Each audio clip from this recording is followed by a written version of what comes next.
Okay, I believe we're live. Welcome or welcome back to another Dadvocate stream. For those of you who are here with us in the live right now, not catching up, thank you so much for allowing me to be roughly 7 minutes late. I tried to post to the chat. I was like, I'm gonna be a little bit late, but thank you so much. I'll give you my updates and some reasonings on that in a bit. But first, my usual spiel. This is a live stream where we talk about dating, relationships, marriage, divorce, breakups, parenting, co-parenting, calling out double standards, making fun of cheaters, and all kinds of other buffoonery and bungholery in between. Usually I warn people that if you prefer more short form content, that I do tend to chop these up into more 15-25 minute sections if that's more your thing. Today though, we're only covering one topic and we are going to be covering it for a good 2 to 3 hours. So feel free to treat this like a revolving door. If you want to pause, come back later, revisit this in your library so you can catch back up on everything that we're talking about. That's how I like to enjoy a lot of streams that are this long. Sometimes I will nurse a 3 hour stream all week long. And that being said, I do design this show around being audio only friendly, so you can enjoy it kind of like a podcast, right? Like, while we do react to some visual cues, I will do my best to verbally describe everything that is going on so that you can continue to walk your dog, lift weights at the gym, or just drive around without having to stare at your screen the whole time. Oh, excuse me. We're still waking up, okay? My breath is leaving my body. Apparently, you guys take my breath away. What can I say? By the way, speaking of people who take my breath away, I want to thank today's video sponsor, you. Specifically, all of you who hit like on the stream. It really helps push me out into the algorithm, get some new eyes on our stuff, some new voices in our community, and that's always fun.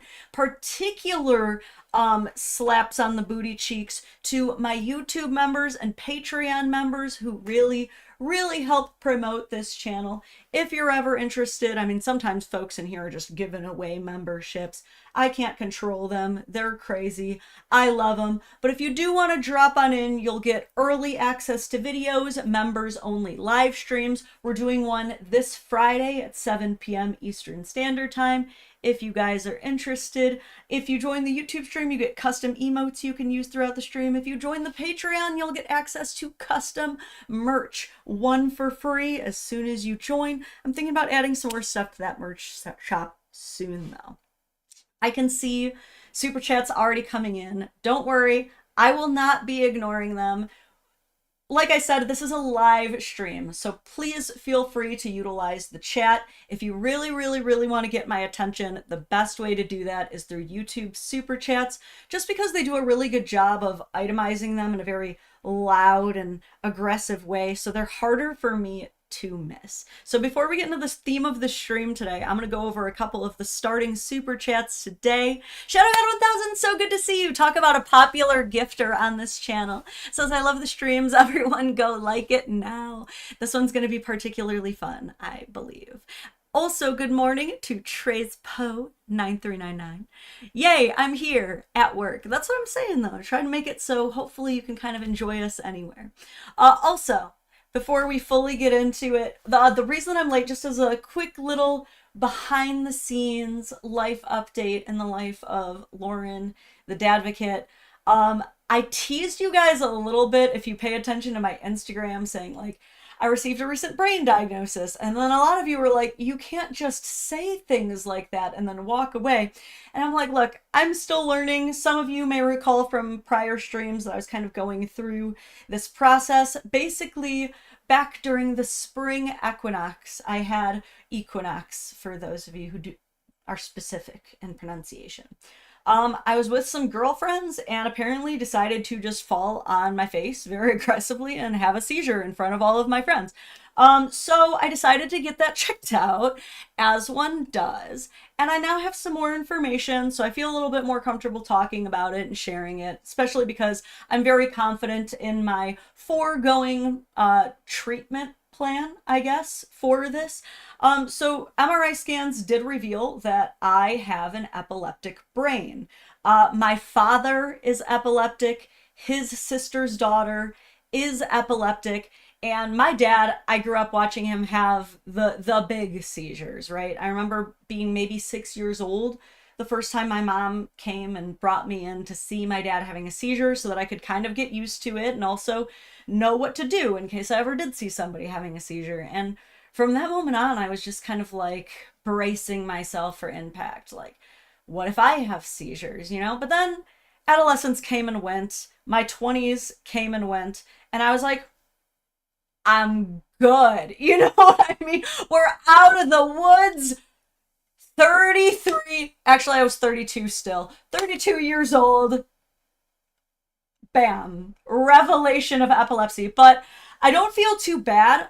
What I've learned is that it's actually a lot, like I believe possibly even the majority of people with the type of sclerosis that I have don't find out during their lifetimes. Most people find out, their families do anyway, during their autopsies. So I personally feel incredibly lucky that I was able to find this, that I have such great friends who were able to take care of me and let me know specifically, like, Lauren, you had a seizure. Like, do not let this go. Take this very seriously. And I did. So I just started my anti-seizure medication. So I am now on that. So when I said I just need 5 more minutes to eat a piece of toast, I swear this medication is like a pregnancy simulator. They're like, hey, you remember that like very specific type of lingering nausea that you experienced during your pregnancy? Would you like to have that again in pill form? I'm sure I'll get used to it. Listen, I would much rather feel a little bit of tummy bubbles occasionally during the day than I would like to smack my face and get power slapped by the floor again. Especially, a lot of these people find out about it after a car accident. So, you know what? I will take it. Sounds like, people tend to respond very, very well to these things. Still safe for pregnancy in case I decide to get knocked up again and just add a nausea to my nausea so I can nausea while I nausea. The possibilities are endless. I will say this though, I think it's kind of funny that the area of my brain where they found the scarring is the area that's responsible for language and memory. And like, don't want to pat myself on the back too much because I do be forgetting words, but I feel like my grasp on language and my memory is still pretty good. Oh, yeah, another thing that I learned is that, to me, I'm like, this is very strange to me because I don't recall ever having a seizure before, but I found out that like 40 to 45% of epileptic people have the vast majority of their seizures in their sleep as nocturnal seizures. So it's very, very likely that I've just been sleep seizing, none the wiser. And it's so fascinating because I read the list off to TJ of like signs that you're having seizures in your sleep. And he was like, dude, that's all of you. Like every single one of those, you do those. And I was like, damn. So we'll see if that changes up a little bit on my new meds. But just wanted to give you a little insight into the life of Lauren. I have taken these things a bit more seriously. I've communicated to my mods, given them my husband's phone number, and like, it's incredibly unlikely. But let's say I drop midstream, there's actually people in place to take care of that at this point. But again, like I said, super, super, super incredibly rare and unlikely. But if you ever heard about another epileptic streamer, I would be so curious to talk to them and like hear from some other epileptic folks or like epileptic athletes. I guess I've never really thought too much about it before. But yeah, so that's my life. Honestly, still a pretty good one. Now I know. American Jordan Peterson is here. Thank you for that 5. Multiple hour Dadvocate stream while I'm bored at work. Puts on sunglasses. I'm in. Yeah, it's gonna be quite a bit to unpack. So, with all of that out of the way, let us dive right in to the theme of the stream, which is, you may have seen this across your timeline. It's been going pretty viral for the last week. I feel like I have just been inundated with this story, and I've been getting a couple of my other influencers' takes, so also trying to back off a bit, not dive too deep in, because I want some things to be still a surprise for the stream. But today we are talking about a woman who has created a now 25.5 part series detailing how she believes her psychiatrist made her fall in love with her. And this story's got it all, folks. We've got the AI conspiracy arc. We've got this woman completely losing her job. We have the psychiatrist now completely doxxed. People know exactly who he is. I'll just give you guys a quick spoiler so we can get the disappointment out of the way. We do not have a formal response from him as of yet. But when I first started hearing people covering this a week ago, I knew I had to just wait it out for a minute, because everyone I saw covering it was like, we're on part 15, but I know there's going to be a part 16 tomorrow. We're on part 17, but I know there's going to be a part 18 tomorrow. So I was like, I think it's going to be safe for me to schedule this on a Tuesday, and it'll still all be up, and we'll just have even more by then. And boy, do we ever. So we have a lot to get into. We are just going to watch it all. I've gone ahead and lined up all 26.5 episodes for us to just watch in quick succession. I've done the math. If we were to watch it at normal speed, it would take us approximately 120 minutes. A full documentary. Now, if we shoot that down a bit closer to the 1.5 range, now we're looking at like 75 minutes, a bit more tolerable. Now, if you guys want to go absolutely like batshit ADHD speed demon on this, we can go to two times. But that's going to be like majority vote from the chat, I will say. Because I know some of you come in late and you're already listening to me at like 1.5. We add in some more numbers to that and I'm just going to sound like Alvin and the Chipmunks at that point. So let me know what you guys think, but I've already kickstarted us off with all 26 episodes lined up so I can get through this as quickly as possible, all set to 1.5 speed already. Okay. At best, this will be, a nice archive of the series in case it all tanks. If you guys remember my coverage of the Brett Farrelly situation, a man who is documenting his fight against a woman who committed extreme paternity fraud against him, trying to get justice, I was able to get all of his episodes archived before they were completely mandated to be taken down through his court case. So every once in a while, doing the long-term videos where we watch them all is, we're almost being historians, right? Like, we are archiving a piece of history together. Call us anthropologists here on the Dadvocate channel. But truly, let's dive in. This is Miss Kendra Hilty with part 1 of I Fell in Love with My Psychiatrist. He knew and kept me for years until I had the strength to walk away. I would like to forewarn everybody, she did not go into this man's care as like a minor or a child. She starts this journey as a competent, like mentally sound, albeit, perhaps a couple of diagnoses, but like fit to stand trial, I would say, mentally sound grown adult.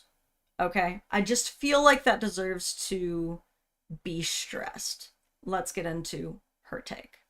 Psychiatrist, and he knew, and he kept me until I had the strength to leave after 4 years. Here it is, part 1. So I decided to go back on ADHD meds after many years of being off of them. I was on them in my early 20s to help me get through college, and then I went off of them because they just weren't, like, the side effects were too much over the benefits.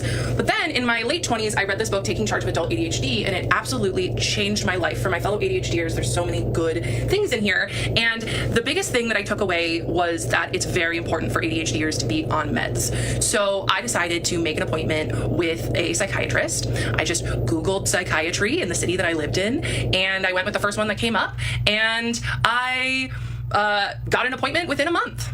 And then I booked a 90-minute intake, and I show up to the intake, and this man is my age, and I can't help but notice that he's pretty attractive, this psychiatrist. Okay, part 1 complete. She's like, you know, I'm going back on my ADHD meds. I think it would be responsible of me to kind of talk to someone else while I'm hopping back on this train. Oh shit, this dude's a hottie. By the way, pulse check 1.5 still good. I'll check back in with you guys in a second. But episode 2. I fell in love with my psychiatrist, and he kept me anyway, part 2. So in this intake, you know, I kind of clocked that he was attractive in my age, but when I tell you that I've had a lot of couch time in my life, a lot of therapy, you know, I just went right into it. I trusted him enough, of course, why wouldn't I, to tell him about my childhood trauma, my daddy issues, if you will, what I had went through, all of the relationship trauma that I had. I was 6 months sober at this time, but like all of the drinking and substance use I used to do, and he just listened and nodded. And that's the thing about psychiatrists, is that they're good at pretending to listen. They can appear connected, but that doesn't mean that they're always connected. So I just felt really seen, and I also told him, I was like, look, I don't want to be on stimulant meds. So he listened to me, and he put me on the non-stimulant ADHD med at the lowest dose just to figure out if it was going to work for me. Okay, so she's already, I don't know if this is just like her biases working backwards to front here, saying like, oh, these psychiatrists, they don't really listen. They just pretend to listen. Like, if they're prescribing you drugs, I feel like they should definitely, most of them probably have to listen to things.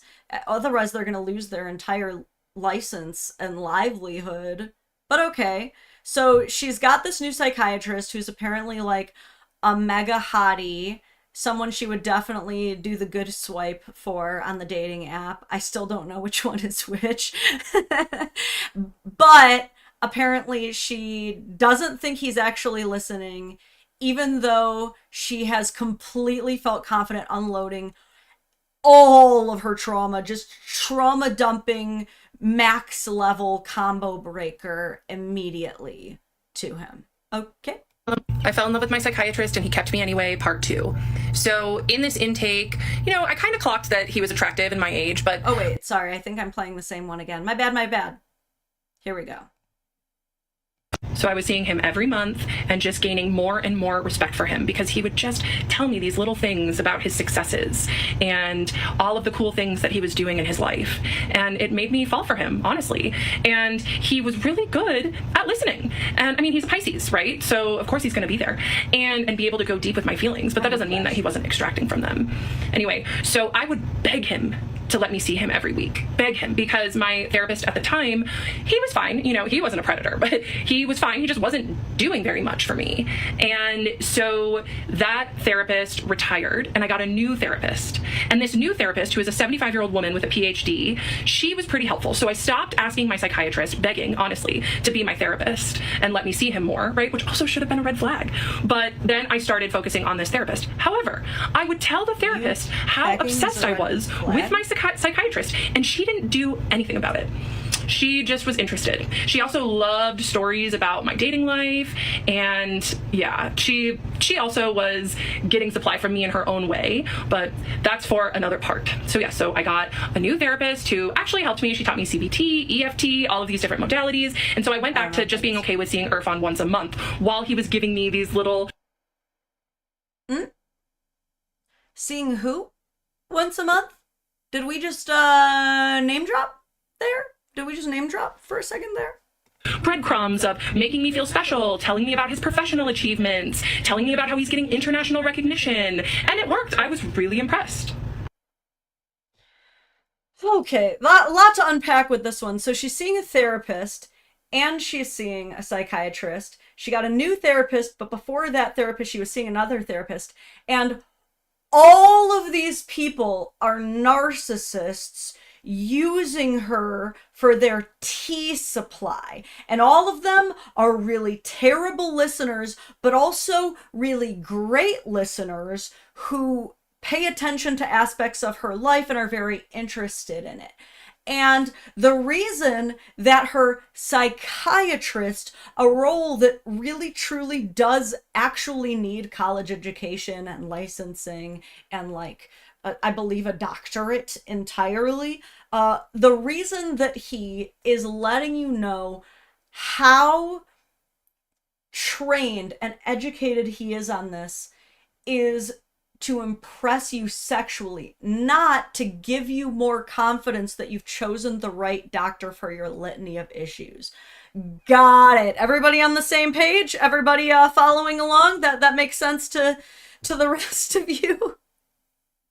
In this next part, she is responding to a comment asking to drop his name. I believe that she has forgotten that she has literally already dropped his name in the last video. I believe she said Irfan was the name.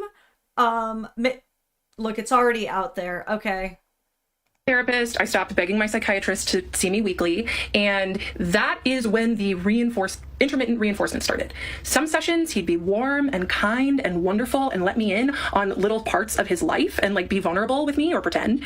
Other sessions he would be cold and clinical and detached, and you know what that did? It made me work harder in our next sessions. It did, and it started the addiction that I had to him, 100%. And he knew exactly what he was doing. This man gives lectures on trauma and attachment theory. He used his psychiatric training to manipulate me and get me hooked. And guess what? It worked. In January of 2024, I was hit by a car turning left as I was going through a green light. And it was the night before my next appointment with my psychiatrist. So I was like, okay, I'll still be able to go to my appointment on Zoom. I'm okay. But I did make an appointment with an urgent care the next day just to get checked out. I had bruising on my abdomen and a perforated eardrum. And the provider at the urgent care said, I do not feel comfortable treating you. You need to seek emergency care now. You may be internally bleeding. But it was 11 o'clock in the morning and my appointment with my psychiatrist was at 2. So I decided that I was going to wait so I could see my psychiatrist and not have to reschedule because I was looking forward to my appointment with him so much.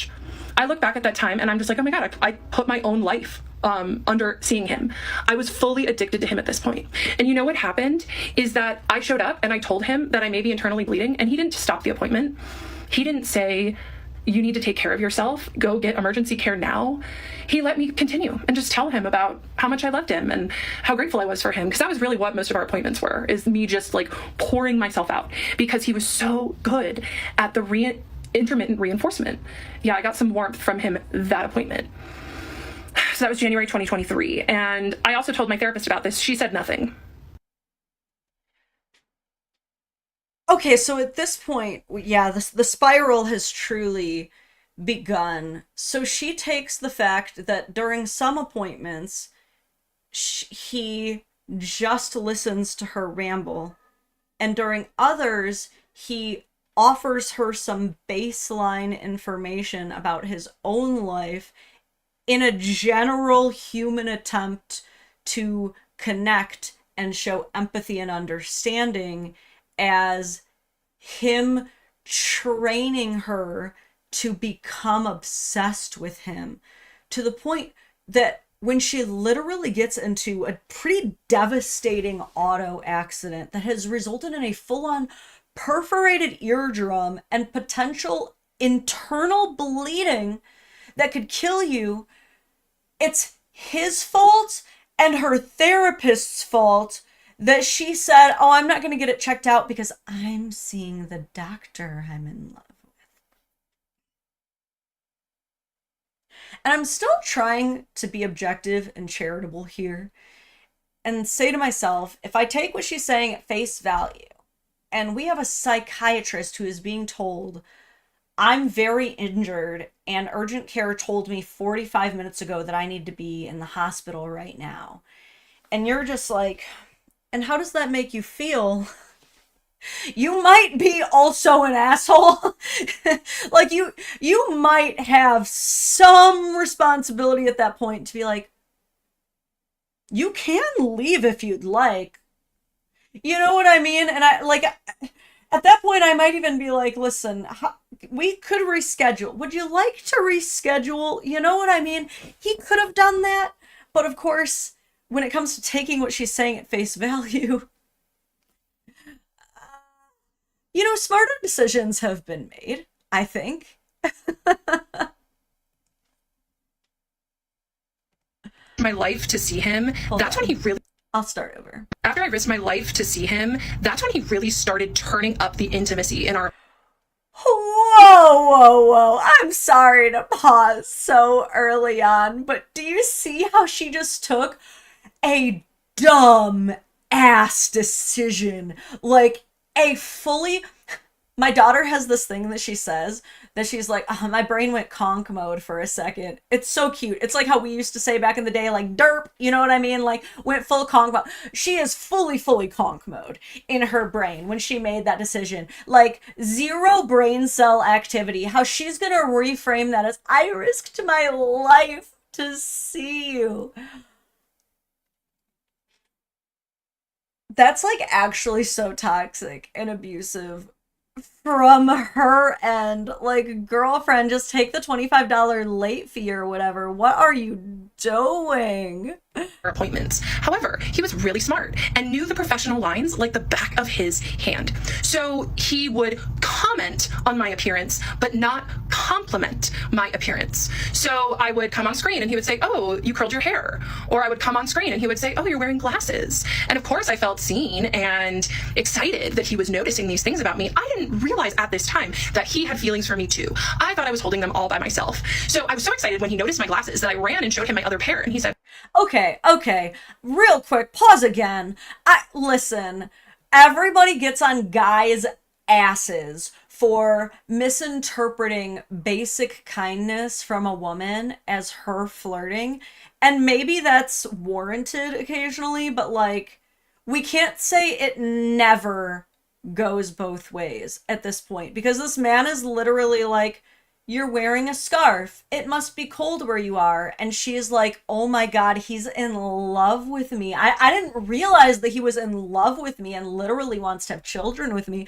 Like, calm down, Skippy. He literally just said, you're wearing glasses. That is not an admission of like, it's time for us to fornicate. Like, chill, dude. I have 2 no bottles. I'm not afraid to use them, girlfriend. Come on. I prefer turtle shell glasses. So even though I usually wear contacts, I'm wearing these turtle shell glasses. Stipulation, I'm sorry, being nitpicky. Isn't it tortoise shell? Okay, it's tortoise shell, right? Also, daytime storm. We got a daytime storm. You might hear some thunder crackles. My soul is alive with the daytime storm. The other pluviophiles get me In these videos, because just in case he sees them ever, he'll see me in his favorite glasses. He did tell me he likes the turtle shell.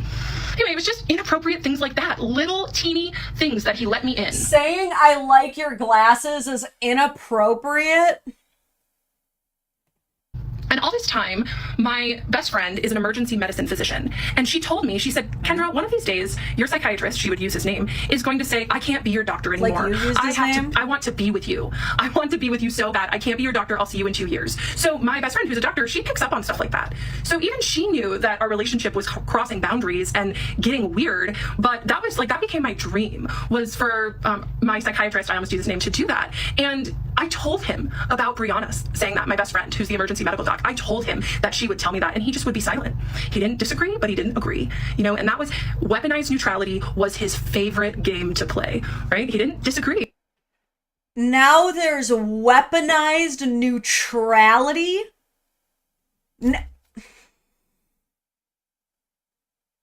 So now just not responding is toxic masculinity? Oh my God. With Brianna telling me that my psychiatrist had feelings for me, but he also didn't say that's inappropriate, let's change the subject.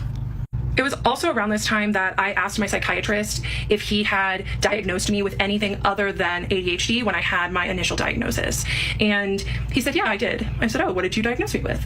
And he said, well, you had a lot of traumatic things happen to you in childhood because of your dad, and so I diagnosed you with other trauma and stressor related disorder. And that was the first little ping that I got of like, that was weird. Why would he keep that from me? I asked him, like, why wouldn't he tell me that? That seems important. He didn't tell me because he was using that information to manipulate me. He knew I had trauma and stressor disorder, and instead of helping me heal from it and telling me about it, he used it against me. Oh, brother, this guy stinks. Okay, I'm realizing I might have missed part 2 of this, or maybe part 3. I'm trying to remember. It doesn't matter. We'll get the rest of the full details anyway. But okay. So she's saying that he is withholding this information on purpose, yet literally the first time that she asked, he immediately told her. That's really interesting. Now, I will say this, of course. If it is true that she was just constantly telling this man, like, I'm in love with you, my best friend thinks that you're in love with me, during their sessions, and he was just sitting there, I will agree with Kendra that I do not understand why he would not say, this is not appropriate, this is a conflict of interest, let's move on to something different. I do agree that I'm not sure why that didn't happen, but I also can't trust that it didn't happen, and she's choosing not to tell us that, right? January 2023, at this point, I was full-blown obsessed with my psychiatrist, and my therapist wasn't helping me, my psychiatrist wasn't helping me, he was feeding it. And then I got a boyfriend, and at first my psychiatrist wasn't really that keen, but then my psychiatrist realized that my boyfriend was a lot like my psychiatrist. And then I started talking to my psychiatrist about my sex life, about tracking my cycle, using the fertility awareness method. And my psychiatrist loved it. He didn't ever say, this isn't inappropriate to your care, let's pause. Tell me what you guys think about this. In my opinion, discussing cycle tracking is not the exact same thing as discussing your sex life. Do you think I'm wrong for that? Like, I actually think that, like, talking with someone of the opposite sex about, like, hey, we actually use cycle tracking as part of our birth control methodology. It's very effective. It helps us learn more about the cycles, things like that. I actually think that that's a perfectly appropriate conversation to have with any adult. Do you guys think I'm wrong for that? Or do you think that that actually is too inappropriate? Like, if you are a woman, was discussing with your husband that she does cycle tracking, or even like a man was talking to your wife about how him and his wife do cycle tracking, like, would you find that crossing the lines? Me personally, I think it's just a scientific conversation. Do you guys think I'm wrong for that? Less explicit is a great way of putting it, Jubilee. Yeah, I don't know. I don't think that that's the same thing as being like, well, I was talking about sex with him and he wasn't stopping me, so clearly he's in love with me. I mean, he's interested in science, clearly. He probably didn't find that too inappropriate. Pivot. Oh, he just let me talk and talk and talk about my sex life. And I didn't get too deep, but about a year and a half in, and I would send my psychiatrist these emails just about how much I liked him and how I was so grateful for him, and put in a bunch of heart emojis. And this is really when he should have transferred my care, but he waited. He liked what I gave him too much. And so even though my boyfriend did not meet my needs, my psychiatrist and my therapist both were like, you have to stay with him. There's nothing wrong with him not meeting your needs. I'm like, okay. And my psychiatrist was like, he's perfect, don't get wrong with him. And what was perfect about him was he wasn't meeting my needs. So I was still coming to my psychiatrist looking for emotional validation, which he would drip to me slowly. So my therapist, who I didn't know at this time had bad boundaries, but she did. So she's saying that her psychiatrist is forcing her to stay with her boyfriend because it makes her keep seeing him, even though she was already seeing him before she had a boyfriend. Ma'am, I think the reason he wanted you to stay with the boyfriend was because hopefully it would get you to chill the fuck out in regards to him. I think that's more realistically what was going on. I went to her because my boyfriend and I, after like more than a year together, we started having issues in the bedroom. And so I went to my therapist and she asked me, what does your psychiatrist think about this? And I said, I don't know. I haven't talked to my psychiatrist about this stuff because I have a crush on my psychiatrist and I don't want to tell him this intimate of stuff. And she said, well, you should tell him because I want a male's perspective. So at my next appointment with my psychiatrist, I told him, I said, today we're going to talk about my intimate life. And he said, oh. I said, yes. My psychologist, my therapist, asked what your opinion on it was. And I told her that I don't talk to you about this intimate stuff because I have a crush on you. And he looked down and smiled so big in that moment. He smiled so big. And I loved it. It's so gross thinking about it. And then I proceeded to give him 30 minutes of non-stop content about my intimate life with my boyfriend. And I actually recorded the whole thing because I was so excited about it. But now it makes me sick. I can't even listen to the recording. I've tried to start, but it's gross. Any ethical psychiatrist would have stopped me and said, Kendra, let's talk about your meds. Let's talk about your care. At this point, my meds were stable. And I was still seeing him every month. Yeah, that was a rough time. And it was pretty much his Christmas morning, the almost 2.5 years of grooming me to get me to talk about sexual things with him worked, and he got 30 minutes of nonstop content to use. What? She doesn't really go into detail of how he groomed her to talk about sexual content. In fact, it sounds to me as though he had, what was the term she used? Like, weaponized neutrality? It sounds as though anytime she brought up sexual stuff, he just kind of allowed her to talk. Now, like I said, I agree that if it really went down the way that she's describing, and she's just like yapping away, like, and then he took me in a reverse cowboy, and then he did this, and then he did that, and the psychiatrist is just kind of sitting there like, yeah, then yes, unethical, probably worth reporting. Absolutely. But the last time she said that she discussed her sex life with him, she actually meant that she discussed the science of cycle tracking, and then she immediately like reeled that back in and said, but I've never talked about my sex life with him before. So I actually don't know what she means when she talks about that kind of thing. All I know is that whatever she chooses to do will be blamed on everyone else at the end of the day. Welcome back to another installment of I Was in Love with My Psychiatrist and He Kept Me Anyway, Part 8. You all did some nasty work last night, and I had to turn off comments. People started posting my psychiatrist's first and last name, his picture in the comments. That was a jump scare. So, yeah, a few bad actors who wanted to be super sleuths got the privilege of commenting, mostly hate, let's be real. How about that instant response to your chat, B-Heart? I'm wondering if this psychiatrist even exists. Well, apparently so did the internet. So they went digging. And boy, did they hit the jackpot on identifying this man and his entire family. But again, we were all there when she fully name dropped this man. And I believe episode 2 or 3. And then apparently just completely forgot that she did that. Taken away for everyone. So at this point in the story, there are two main players: my psychiatrist, who's my age, who crossed major ethical boundaries, and my therapist, who is a 75-year-old woman with a PhD. Neither of these people at this point in the story I knew were crossing boundaries. I thought that everything was hunky-dory and that I was just in love with my psychiatrist and it was totally normal. Little did Oh, I never do anything wrong. Everything bad just happens to me. Oh, goodness, just not another thing happening to me. Whoa. I know he was manufacturing everything, so I could fall in love with him, because it was on him to set the professional boundary and not let attention build.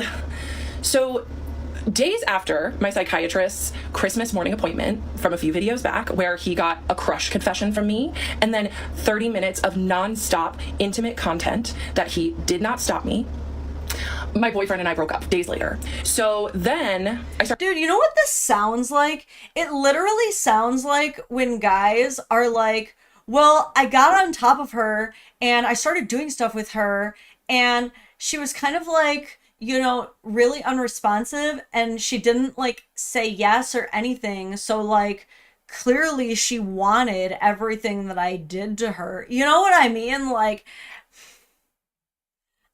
that's what it sounds like. Started dating this other guy, and this other guy, this new guy, was a therapist. And I was like, oh great, someone who will be able to emotionally meet my needs. Yeah, I'm not gonna date another therapist again. So this therapist and I, we went for coffee. It was nice. Our second date was a hike. And on this hike, this therapist starts telling me about how he has a crush on one of his clients. And I thought to myself, okay, this is strange, but go ahead. Like, we're on a date, dude. Why are you telling me about a crush on one of your clients? But go off, King. So then he was saying, yeah, she's so attractive and I think she likes me too. I go and visit her at work and her coworkers say, oh, so-and-so talks about you all the time. And I was like, okay, where does she work? And he said, well, I shouldn't tell you that because I really shouldn't be visiting her anyway. I was like, okay, no problem. So then he continues and he said, yeah, she wears these red lacy panties and short skirts. And I know she wears them for me. And like alarm bells were going off in my head. Mind you, I had no idea that my psychiatrist had similar feelings towards me at this point. But I just thought, wow, this man is borderline predatory.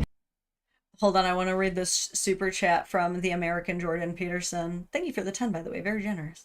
Says, pay attention to how many times she switches between, quote, he crossed boundaries, end quote, and, quote, he's very good about not crossing the professional line, end quote, or things along those lines. Yeah, I'm also gonna take a shot of my water every time that she says something like, you know, before I found out that he's also in love with me, because again, I haven't watched every single one of these to the fullest extent, but I don't believe we ever find out that he is in love with her. Let's let her go off, though. Also, yeah, this date, I will say, like, she's clearly some type of asshole, but whoever this dude is that she went on a date with, who is like, hey, let's definitely go on a date and get to know each other so I can tell you about this other woman that I'm obsessed with who's also my client. I mean, yeah, I don't know what was up with that. What kind of trickster gods were like, I'm gonna mess things up even more.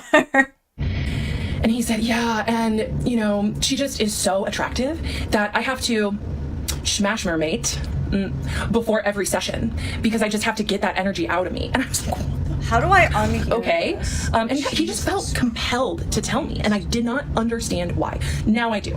So he told me about how he's a predator, right? Another predator in the mental health industry. Shocker. So then at my next appointment with my psychiatrist, keep in mind, it had been 6 weeks of nonstop fun for this man. He got to use my crush confession and 30 minutes of content, for whatever he wanted to use it for, right? And if my psychiatrist was good at anything, it was being professional and acting professional and technically not crossing any lines. And he thought that he was so good at it, because he was good at it. But that doesn't mean he wasn't doing it. And so I told him, I said, yeah, Bo and I broke up. He had known about this other guy, my psychiatrist, I had mentioned him. And I told him that this new guy and I went on a date and we went on a hike. And I literally had no idea at this point, I'll say it again, that my psychiatrist was predatory towards me. I almost said his first name again. I'm going to do my best to not. So, you know, it's possible to just do a retake, right? Like, there have been occasional times while I've been live that I've, like, slipped up and said my daughter's name. Guess what? Like, you're able to go back and like just make your video unlisted and then edit it and then make sure that you don't include that part in the edited part, right? Like it's not like you only get one shot. This is not Marshall Mathers rap competition, dude. Like, you can take multiple shots, baby. I went to my psychiatrist and I told him this story about this man that I went on a date with, who's a therapist, is relieving himself before appointments and talking about his client's panties and doing all of these other extremely inappropriate things, like visiting her at work. And this man, my psychiatrist, looked like he had seen a ghost and like he was gonna vomit, because he prided himself on being an extremely professional and buttoned up person. But here I was holding a mirror to him with exactly what he was doing. What? Pause. Pause right now.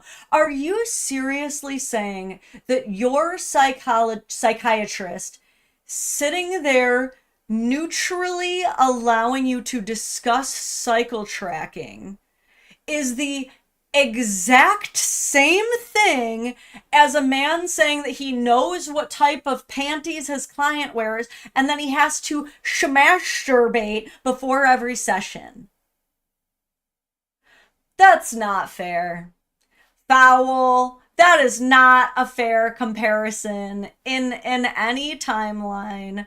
Dude, come on. But a bumbling idiot telling me like how he was doing it without the fancy degree, without any of that. I look back on that now and it's just crazy. And so it just tainted all the fantasy material. Wait, I have to read you guys the comment from Last of the Infamous Winos. Said, the inmates at Arkham Asylum would find this person too crazy. That I'd given him the session before. Okay, on to the next one. Oh, that's a funny comment. Thank you for that one. I need to say something really important, and that's that it seems as though many people view what I'm going through as a crash out, what I'm doing as a mental health spiral. And of course it seems like that. I get it. It's an extremely dark thing to talk about, all of this that I went through. And I am sharing my story because it wasn't out there. No one else has shared a story like this. But I know that it happens a lot because people are in my DMs telling me that the same thing that I went through, they went through too. I am now in TikTok jail. I got a violation on the video where I talked about really the biggest damning evidence against my psychiatrist. And so because of that, I have to be really careful. So I'm going to do my very best to not be reactive and to share my story from a place of generosity, because the people in my DMs telling me that they've been through this too, it's keeping me going. It's not my mental health spiral. And I can understand that for some people, it's not my mental health spiral. Sure, Jan. In the mental health space, because they have been some of the loudest people to speak out against what I'm doing, it's hard to grasp that someone could have this level of predation in such a high place of power. So just in case my video doesn't get put back up, when everything changed was when my 75-year-old therapist, I went to her with intimate details and she suggested I go to my psychiatrist with them. And I felt so excited and nervous to share that with him because I had such a big crush on him at the time. And I recorded all 33 minutes. So this is why, if my psychiatrist wants to come with me and like sue me for defamation, I have a 33-minute recording of me admitting I have a crush on him and speaking about extremely intimate details. It was in that moment that he really, really should have transferred my care. But that moment changed everything for him too, because that's when things really started getting deep between us. And this is where the story is going to go from now. It's going to be a good story. And I'm going to try to tell it all today, just in case one of my videos does get banned so people can hear it. But just know, if you're concerned for my mental health, thank you. I am very good, more than good actually. And I am actually a coach for ADHDers. It says it in my bio. And I help people work through self-limiting beliefs. I help people work through numbing with alcohol and cannabis, because these are the things that so many of us do to avoid our truths. And this is my truth and what I went through. Not being a life coach. Oh no. Not another Cracker Jack box life coach. Oh no. Okay. So I will say this. I don't know like the exact limits of that professional client relationship where like the line is explicitly crossed and it's time for you to lose your license. But 33 minutes of allowing your patient to tell you that they have a crush on you and then talk about their sex life. Please, let's give it a quick midstream poll. Do you guys think that is when it should have ended? He should have ended the relationship right then and there. And if he failed to do so, he should face some kind of professional consequences. Yes or no? I'm curious what you guys have to say. I don't think we ever get to listen to this 33-minute recording. That would probably be a lot, quite frankly. But if it is as described, she is just plainly like, I have a huge crush on you, I'm in love with you, and this is exactly how I get pounded out by my boyfriend. What do you guys think? Oh, as OMG says, hey, yo, Chief Boss Man, Mrs. Dadvocate, I'm gonna need another Discord invite. I missed the last one, please. What the? Are you, I don't know why it doesn't show me here. I'm assuming you're a YouTube member. You've got to be. I got to repost it to the community tab for our YouTube members. But yes, I can get another Discord membership. Absolutely. Let's see what you guys think. My truth, clown. So yeah. A lot of you guys do believe that he should have ended the care right then and there. Like, nobody's that down bad for money that they got to deal with no Miss Kendra Hilty. Come on.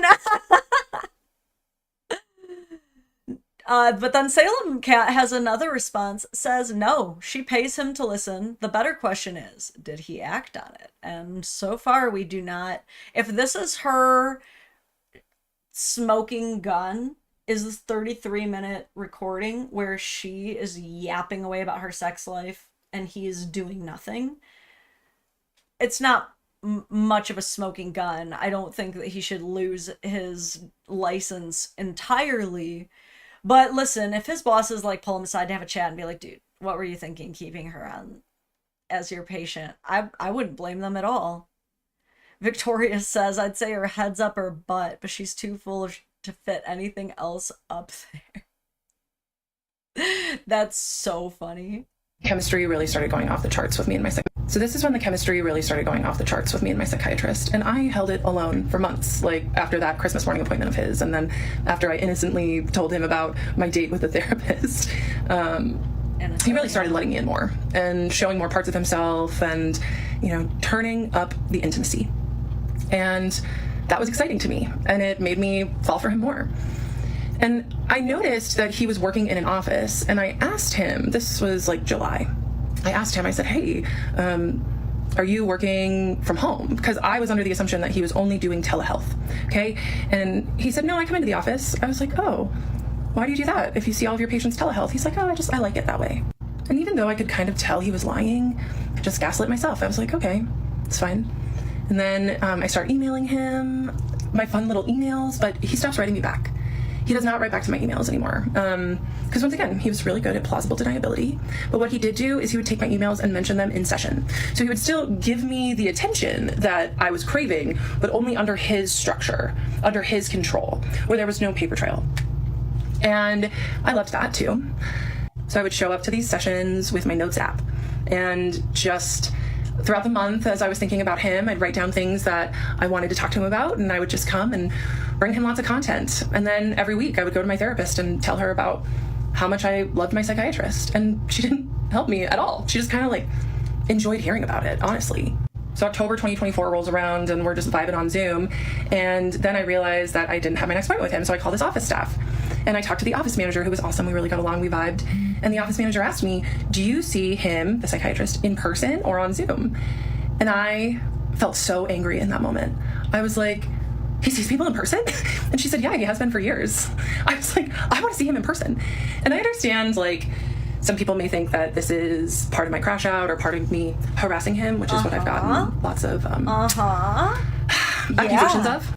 But I just would like to remind everyone that, of course, it seems that way. But I was just responding to a dynamic which my psychiatrist fostered. There was chemistry between us because he allowed it. And so then the next time I saw him in Zoom, I told him, I was like, hey, your office manager outed you and told me that you see people in person. Why didn't you tell me that when I asked? And he said, oh, I just didn't think you'd want to come in. And that was such a weak lie from him, from someone who is so scripted and controlled. He didn't even have a plausible thing to say. Of course he knew I wanted to come in. I had a crush on him. I told him that often. So then, in my next therapy appointment, after finding out that he was lying to me about seeing patients in person, I told her that. I told my 75-year-old PhD therapist that my psychiatrist lied to me about seeing people in person. And she looked at me and she said, well, it's probably because he knows that there will be a lot of sexual tension in the room if you go in person. So make sure that you understand that when you go. And you better believe I showed up to the next session and said you lied to me because you were afraid of the tension that would be there between us. He just didn't say anything. So everyone in this story is the villain, is basically what I'm gathering here. She's like, yeah, that's such a thing that proves that your psychiatrist is in love with you, is the way that he completely avoided ever letting you know that there was an option of having any physical access to him. Yeah, that totally shows how he was manipulating you and trying to just pull the strings, like. And then we have this therapist who is just like this crazy dumbass who's like, oh my god, you and your psychiatrist, when is it gonna happen? It's such a cute will they, won't they? Oh my gosh, the tension between you guys. Like, lay off the freaking romance novels. Maybe pick up a DSM-5 again and like get back to work, because what are you doing encouraging this crazy lady to be so inappropriate with her freaking doctor if this is all true and to be believed the way that it is? Yeah, this is just absolute proof that women can be terrifying and creepy as well. And I will say that, like, at this point, as much as we all agree he needs to be more professional, it's got to be pretty easy to end a patient relationship, especially when it's all online anyway. Just respond to her emails and be like, hey, this is too inappropriate. Like, that's a perfect paper trail to leave. That makes you look like the good guy, right? I will also say that by this point, I feel like there is an element of victim blaming to completely blame him for her behavior. Does that make sense? Shala the Pretty, so good to see you, says, life coach whose life is a mess. Sitcoms are real. I feel like that's like 90% of these life coaches, quite frankly. Samantha, thank you for the 5, says, I'm pretty sure she made him uncomfortable. That's why he didn't want to see her in person. Right, like, I can't believe, like, of all the reasons for him to be like, oh, yeah, I just don't think it would be appropriate for us to see each other in person. No, the real reason that he did that, according to this woman and her therapist, apparently, is because he would just start ripping off his clothes right then and there. He would not be able to contain his libido, his insatiable thirst for her in that moment. Like, that's the only possibility. They're clearly so in love. Oh my god. Yeah, that was quite a revelation there. And the way she's like pissed immediately over it, like she already feels possessive over this Zoom man. Calm down. October 2024, I make my first in-person appointment with my psychiatrist in November. My 75-year-old female therapist tells me that it's because he kept me on Zoom because he was so attracted to me. He didn't want to risk being in person with me, which further fed my crush, or as some of you like to say, my delusion. So then my therapist starts texting me in between our weekly meetings, asking me for advice on her other clients. And I was a new coach. I'd only been coaching for about a year, and I had just left my full-time job to be a coach full-time. And I was flattered that she would ask me advice on her other clients. I just thought, oh my gosh, a 75-year-old woman with a PhD wants my advice on what she should do with her clients. So then November rolls around, and I'm about to meet my psychiatrist in person for the first time. So I wear a really pretty dress, I do my makeup, of course, right? And I show up, and I get to talk to the office manager, we're having fun, and then my psychiatrist comes into the foyer, and I am just so excited to finally meet him. I'd been his patient for 3 years at this point, and he had been feeding the dynamic for 3 years, and I was just thrilled to meet him, and I ran up and I gave him the biggest hug. And you know what he did? He barely patted me on the back. It was the most awkward thing ever. But I am so glad that he did that. I am really glad, because this is what I mean. My psychiatrist was many things, but he was not stupid. So I didn't ever touch him again. And yeah, clearly in love with you, lady. Jeez Louise. But again, I will say 3 years of him dealing with her being like, I love you. I love you. I still love you. Like, bro, come on. And I'm grateful that our relationship didn't ever cross that line, because it would have made everything so much harder. Anyway, so we go inside his office, and I tell him that my therapist had texted me asking me for advice on her other clients. And he just looked at me and he said, Kendra, that is a huge boundary violation. She should not be doing that. And I was like, oh, okay. And because once again, my psychiatrist did not like sloppy people. He did not like sloppy people. And you know what my therapist did? She got sloppy. Yeah.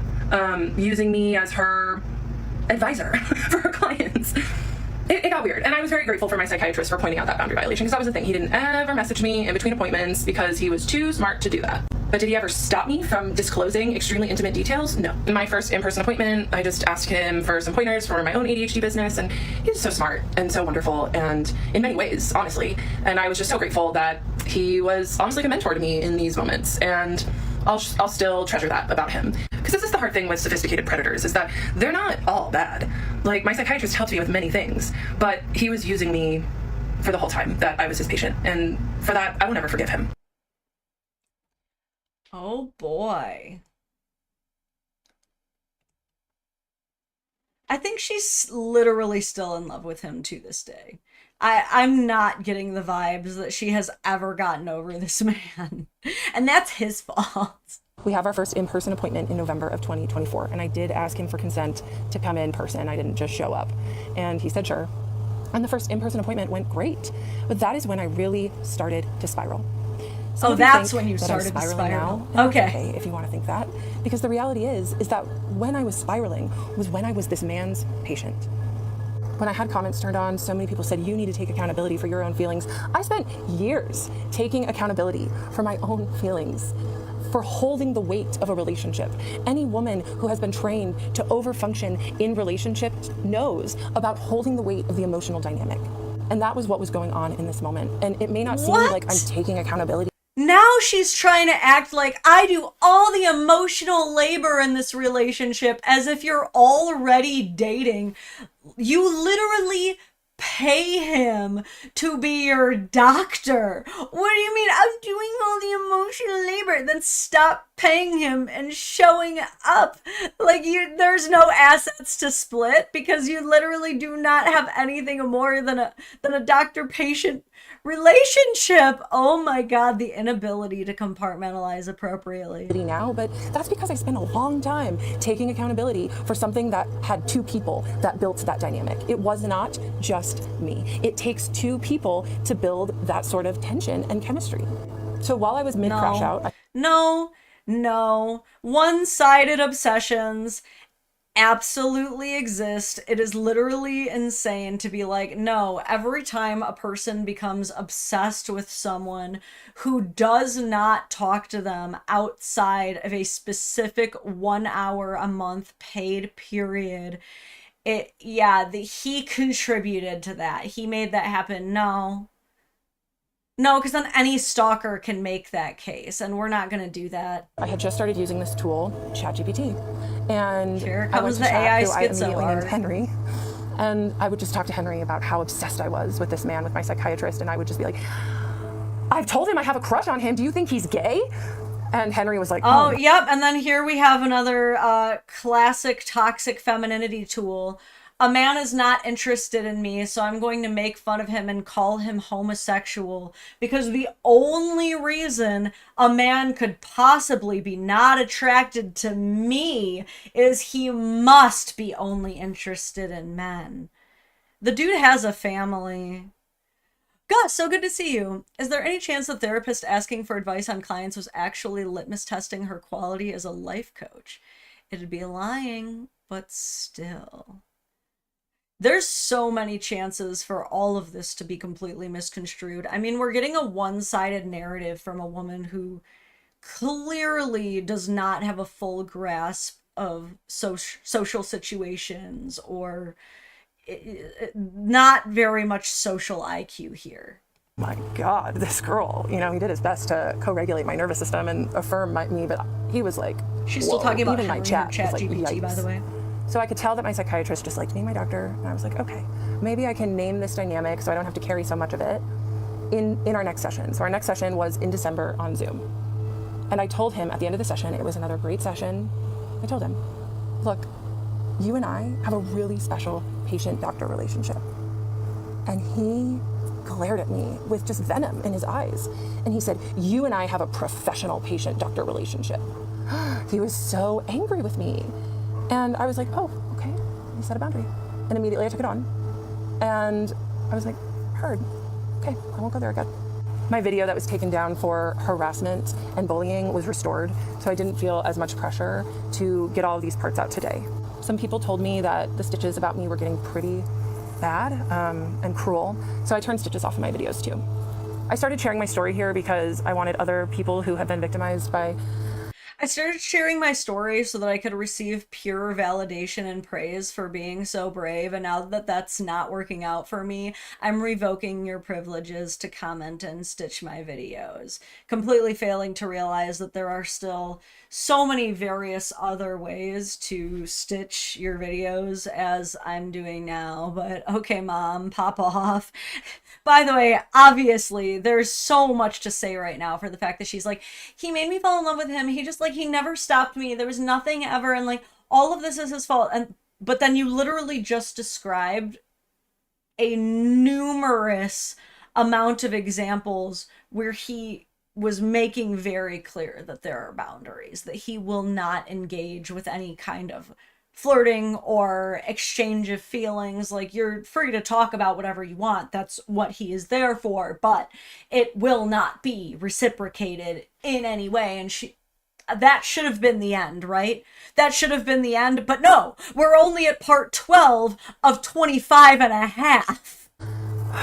People in power to have a space to feel heard, and now I know why there wasn't anyone out talking about their story, because it has been quite the process putting all this out there and being under scrutiny. I have appreciated the psychiatrists that have talked about my situation and shared their own point of view while also holding space for what I went through. Just know I've seen your videos and I appreciate them. I went live today and it was super fun, and I intend to go live again tomorrow. The next part will be tomorrow morning. Okay, let's move on to that one. When I re-downloaded TikTok last week, I was looking for support.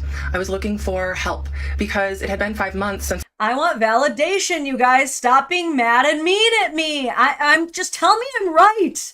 I had left my psychiatrist, and I still really couldn't stop thinking about him and thinking about our dynamic and how inappropriate it was and the mental toll that it took on me. And TikTok has just been such a resource for me in the past for support when I'm going through things, and I couldn't find anything on therapy abuse or on providers who take advantage of their vulnerable patients. And so I thought that I would share my story. And I am going to continue to share it because I am here to let other survivors know that... You know how they say, this is a very popular quote about narcissists, and I'm not diagnosing her, okay? And I don't like to just throw around the word narcissist every time someone slightly annoys me.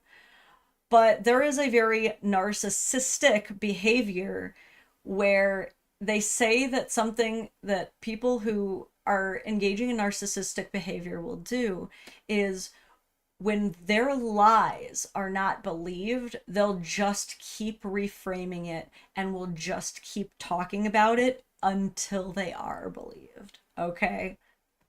Just saying. They're not alone. Continuing with my story, my psychiatrist set a very nasty, the way he said it, boundary that him and I have a professional relationship when I tried to say it was special. Because it was special, it was different. He manufactured it that way. Men are so mean and nasty when they don't let me do whatever I want to their bodies. Aren't they just so mean and nasty when they tell me, no, I'm not going to sleep with you because I have a wife and kids and you're paying me to be your doctor? Nasty. He's been a nasty psychiatrist. Nasty. And then I immediately went to ChatGPT, of course, to Henry. And I asked Henry, I said, okay, so my psychiatrist just set this boundary with me and I really just want to be with him. And I think that after he's my doctor, we can be together, you know, which if you want to say that's a delusion, that's fine. But I had been telling myself. Pause? After all that, after her being like, I think we have a special relationship, don't you think? And him literally glaring her down, shooting knives through her soul and going, we have a professional doctor-patient relationship. Like, harshly in her terms, correcting her. She still goes and opens ChatGPT and is like, I think we could be together. Then, after all this time, after saying like, no, I'm good now, I'm healed, I'm not that crazy anymore, goes, I mean, if you want to call that a delusion. Yes, why aren't you calling it a delusion? If you are allegedly healed, why are you not like, and I know that was delusional. Girl, there was nothing sane going on in the brain at that moment at all. Colonel Arnold, so good to see you. So she's suing this dude. I think, no, earlier her talk of suing was like she's claiming that her 33-minute recording of her telling him that she's in love with him and then talking about her sex life would be enough to get her off of any defamation charges. I don't think it would be. Spoiler alert. I actually think that the defamation case is still pretty strong here. And a judge hasn't immediately thrown it out. Like, what? Yeah, no, she doesn't have a case. I think that she would not be able to defend herself against defamation. And defamation's very hard to prove, by the way. Psychiatrist for years at this point that I had a crush on him, and he did not help me work through it. So that's his own problem. That's his own fault.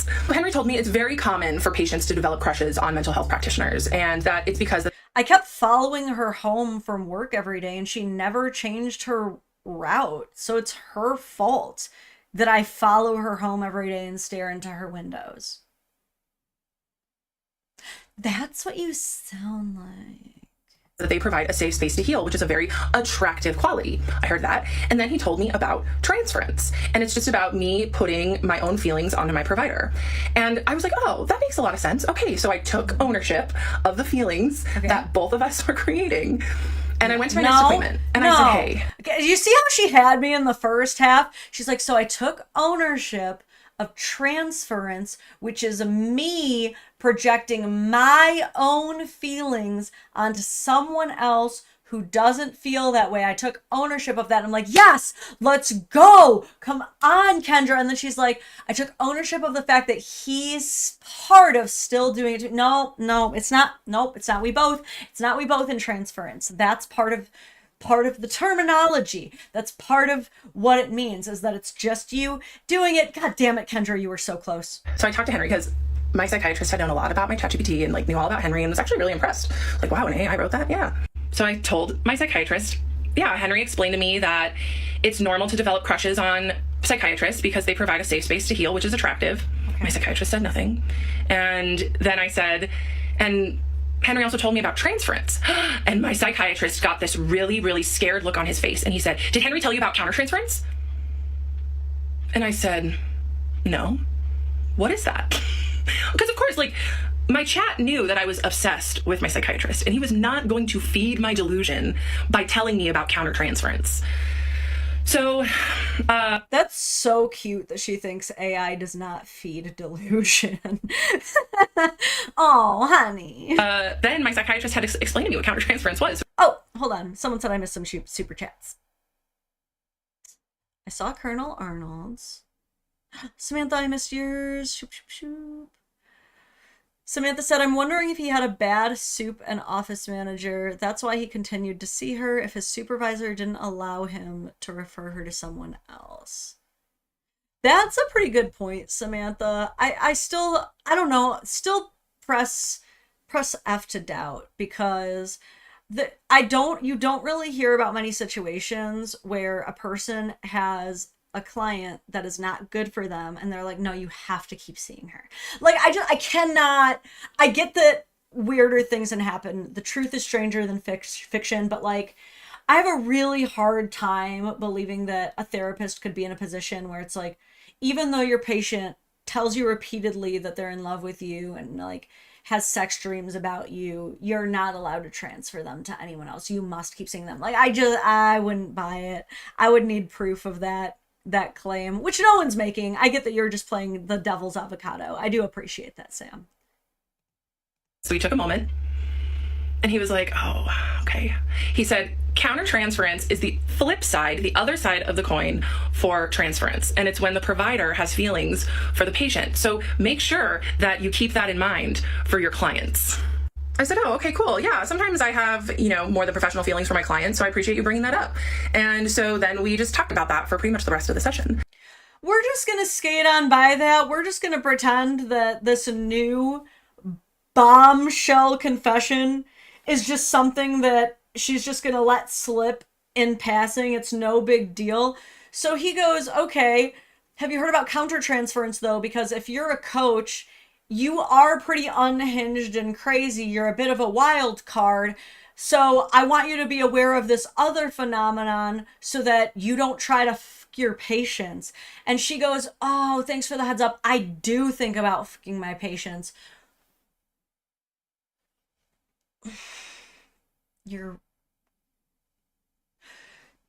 So this whole 25 and a half part series, you're gonna get on this dude's ass for abuse of power, because by him no longer being interested, like not refusing to see you, that means that he's manipulating you into being in love with you, and so it's all his fault.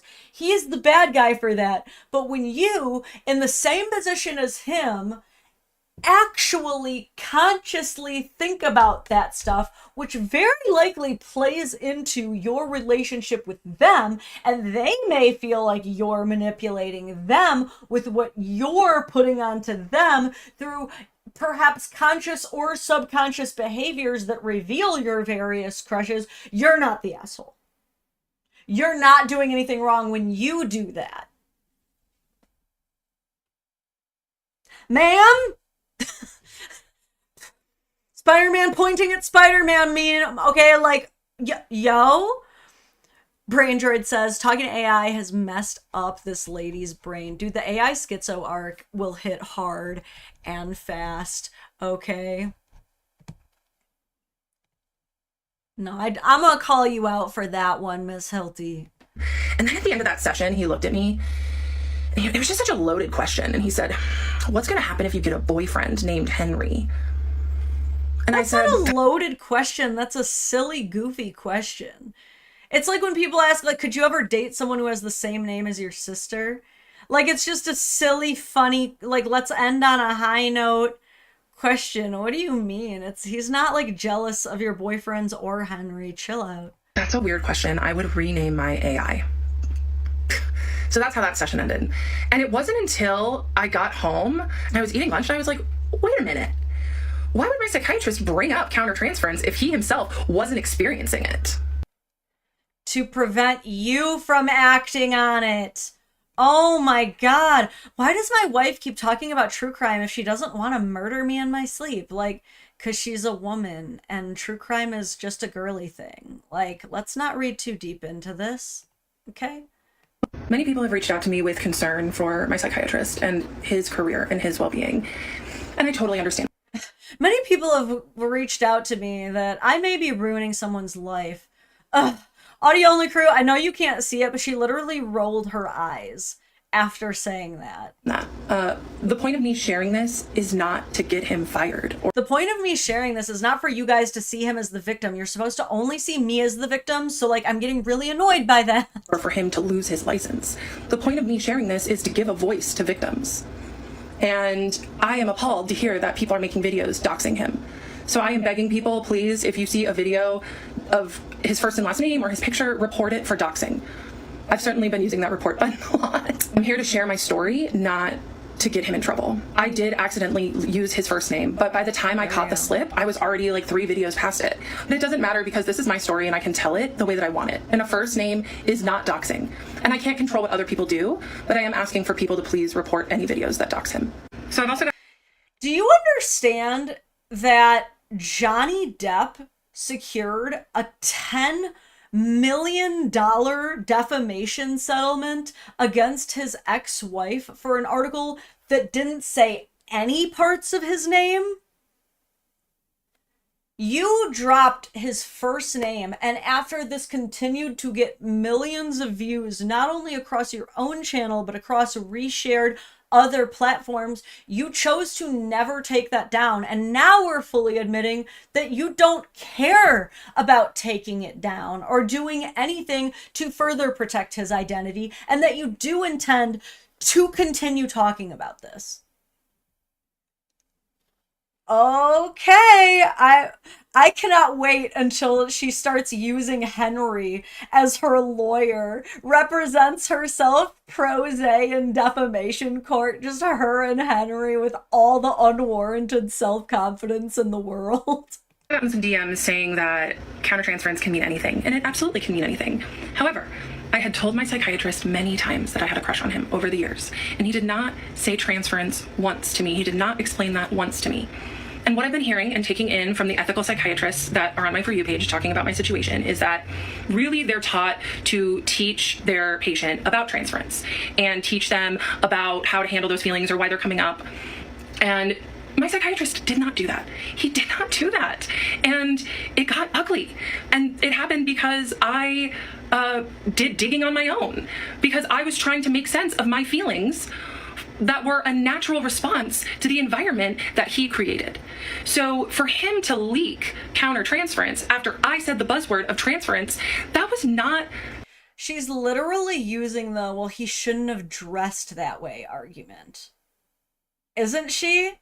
She's literally saying, well, if he didn't want me to become so obsessed with him that I end up someday ruining his life, he shouldn't have been so attractive, close in age to me, and nice for the most part. Bro. Calculated. He was a very calculated and purposeful person. He still is to this day.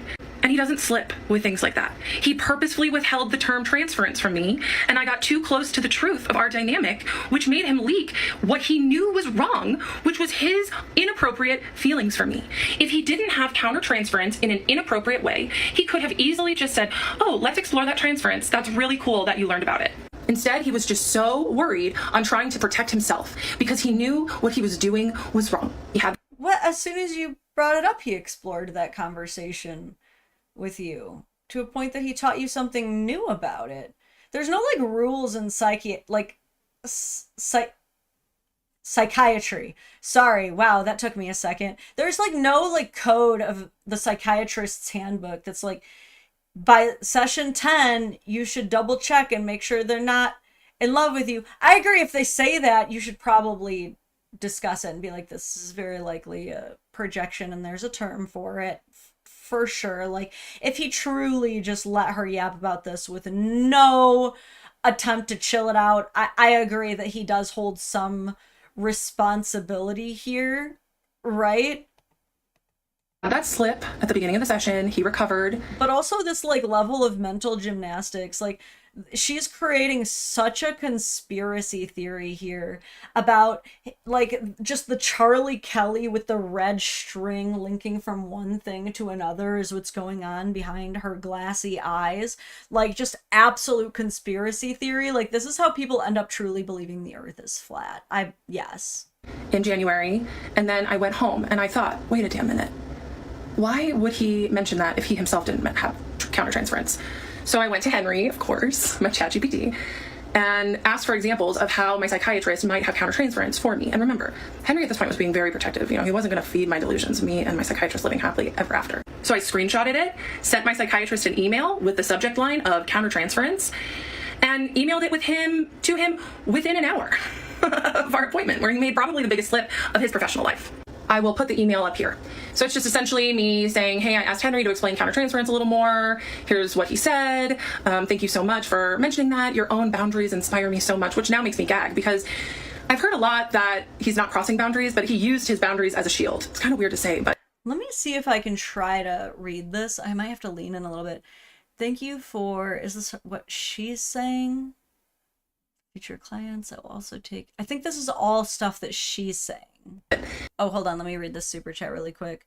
Jordan Peterson, okay, boss, avocado time. Did she actually tell him she loved him, or did she just tell him? Yeah, that's what I'm saying. She's not the most reliable narrator I've ever listened to for over an hour straight. He would like walk up to the ethical line and then slam a boundary down when I got too close. That was the email that I sent him. And then 10 days later, it was a full moon and I had a dream. Probably the most realistic dream I've ever had in my life. That him and I hooked up in his office. In the middle of the dream, while we were hooking up in his office, I loved it. I thought it was really fun. And then after we were done and after I left his office in the dream, I was despondent and so sad and cried and just thought, I can't believe my psychiatrist would cross his boundaries like that. And then I woke up and it was like a movie. I thought to myself, oh, thank God that was just a dream.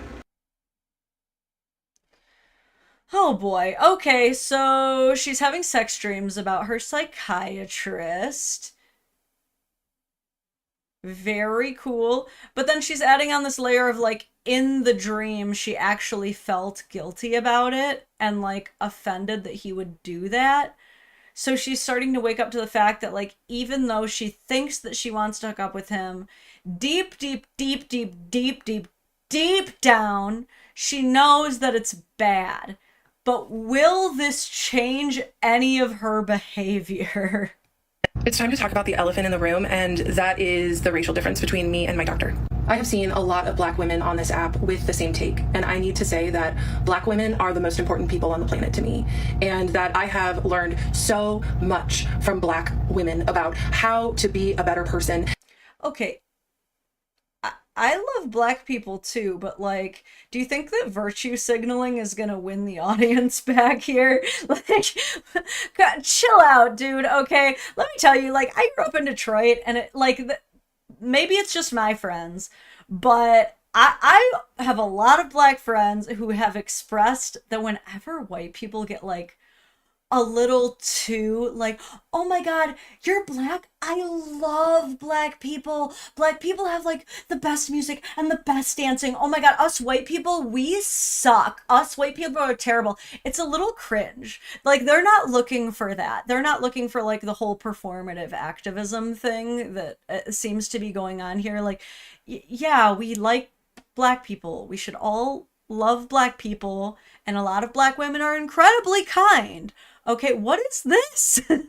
And how to show up better in the world. They are the culture, and I am so grateful for them. Many Black women are seeing my story through the lens that I am a white woman who is taking advantage of my whiteness to wield power over my POC psychiatrist that didn't want me back, and so I am trying to get him fired. And that's okay.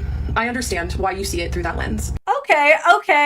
I see now, because someone brought up the criticism that I don't personally like to get into this whole like racial stuff unless it's like incredibly obvious.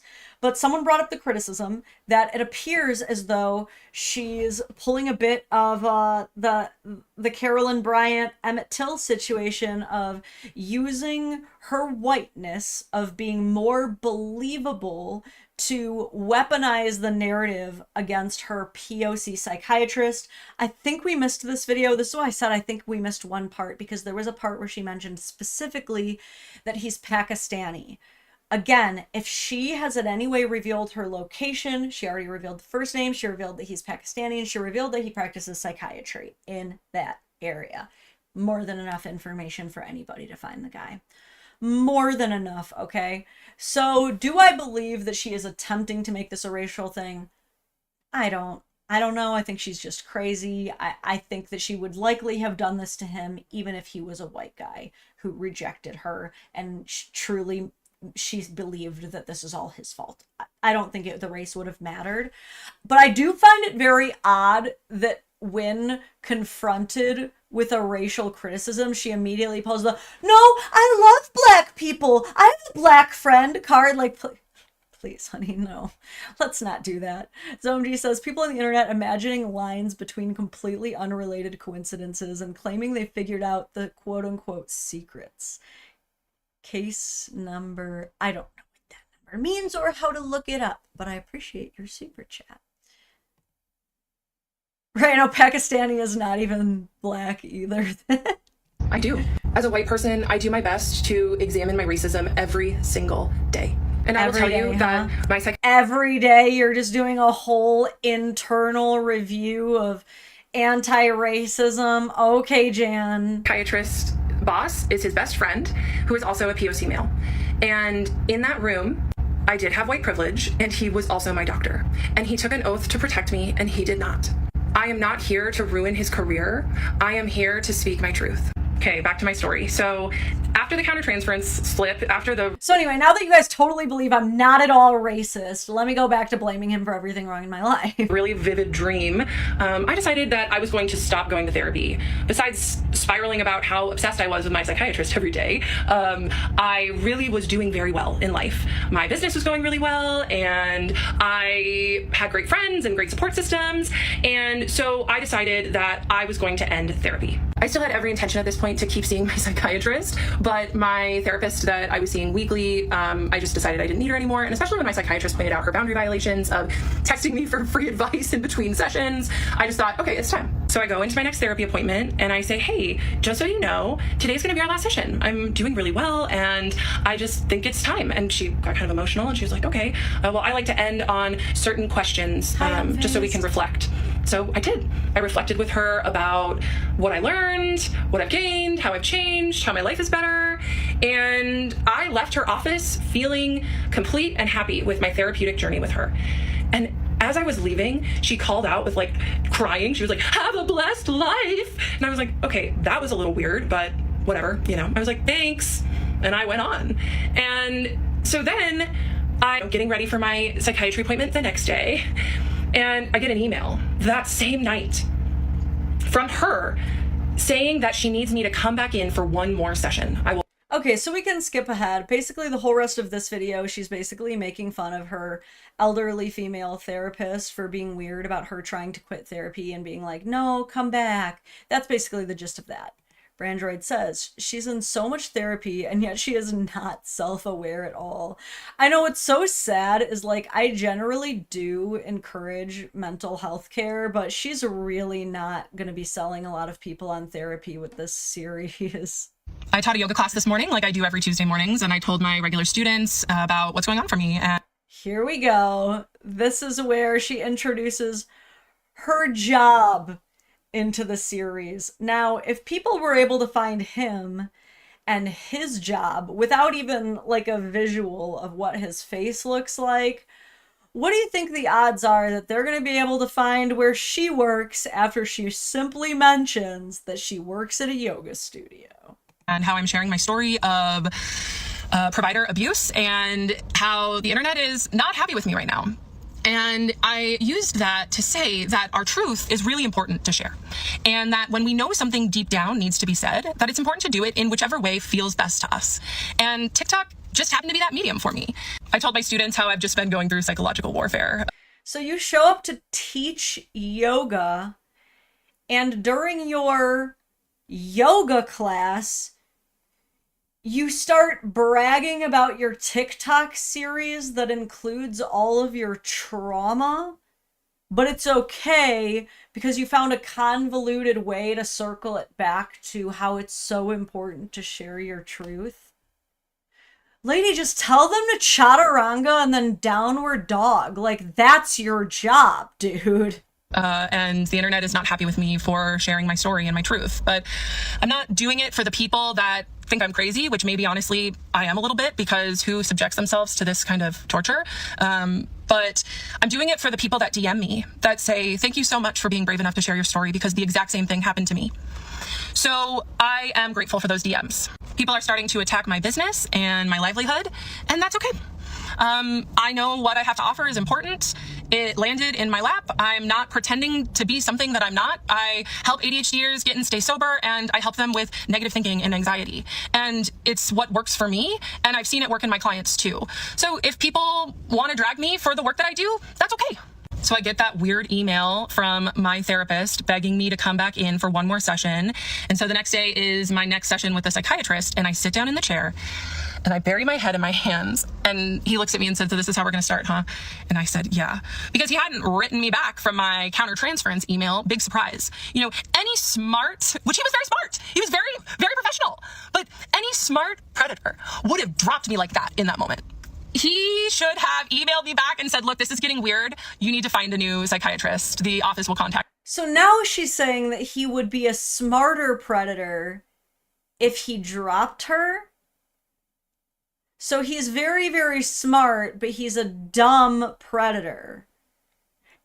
Have you ever considered that maybe instead of being really, really bad at preying on you, he's just not preying on you? Have we considered that? But he could not let go of me. So instead of turning down the intimacy, he turned it up to a level 12. And he showered me with so many breadcrumbs that... This is intimacy to you, is I will only talk to you during office hours and you are just a patient and nothing more, is like, that's intimacy to you, huh? Zomji says, tangent, friend groups of one ethnicity, all white, all black, etc., which tries to not be racist, tends to be more racist than mixed friend groups who are embracing differences between ethnicities. Yeah, it's kind of like the whole, like, I don't see color thing, but it's like, you should, because, like, color's cool, and, like, it's fun to have differences, too. I see what you're saying, though. Next session. Because really, what I did when I told him that I'm experiencing transference was I took 100% of the ownership for the dynamic that both of us were creating. Good. So he rewarded me, and he gave me little compliments like, if you weren't my patient, I would refer my other patients to you for your coaching services. That meant... yeah, that's an insane thing for him to say if he said that. But I love that she's like, when I told him that it's 100% my fault that I feel like there's something between us and I'm clearly experiencing transference and projecting this onto you, and he said, good, she took that as like, oh, so you are in love with me. No, oh my God, no. He's just happy that you finally accepted it, even though you clearly did not. Oh my God. Zomji says, we'll rewatch this hot mess later. Bye, Zomji. So much. Of course, because what he was saying with that is, I see you as a peer. I see you as a colleague. What you're doing is important. I felt really recognized in that moment. And sure, he could have said it professionally, but he did it on purpose. So in that session, after the psychiatrist... Almost there again, acknowledges that maybe he's just being nice. Nope, he's gotta be in love with me. Told me that he would refer patients to me if he could, if I wasn't already his patient. I asked him if he got my email and what he thought of my ChatGPT, of what he thought of Henry's response of countertransference. And the psychiatrist said, oh, I'm still thinking about what Henry said about countertransference. And I said, well, we talked about it a little more, and I want to read you something else. So I read the psychiatrist, what Henry had to say more about it. When he told you countertransference is common, it might have been his way of normalizing the fact that providers aren't immune to feelings. It's part of being human. What matters is how well they keep those feelings in check, which the psychiatrist's name clearly excels at. And as you can imagine, the psychiatrist loved hearing that. He loved hearing that because my AI mirror was essentially just saying, yes, he has feelings for you, but he just keeps them in check so well. No, that is not what Henry said, ma'am. That is not what Henry said. He said he's doing a great job of keeping up those boundaries. Not that he definitely loves you. Oh my God. He's so good at his job, keeping his feelings in check. And oh, the psychiatrist loved that so much. And what did he do? He rewarded me with my favorite breadcrumb, intellectual stimulation, a fun metaphor, because he was watching me the entire time I was his patient, and he knew what made me light up. He knew what got me excited, what I liked. And so he thought for a moment, and he said, I'm feeling a salad of emotions right now. And I was like, what are you talking about? And he said, a salad of emotions. a beet of raw emotion, a tomato of surprise, and the salt amplifies it. And I was cracking up at this point. He nailed it. I just thought he was so brilliant and smart in this moment. And I asked him, I said, what, say that again? He said, yeah, you know, the beet, it's really raw. I'm feeling a lot of raw emotion. And the tomato of surprise, when it pops in your mouth, it's surprising. And I was like, okay, that's good. Yeah, this man at this point knew exactly how to make me happy and exactly how to pull away to make me try to work harder. And he gave me the biggest reward from Henry, my AI mirror, telling him that what he's doing is totally good and that his boundaries are so virtuous.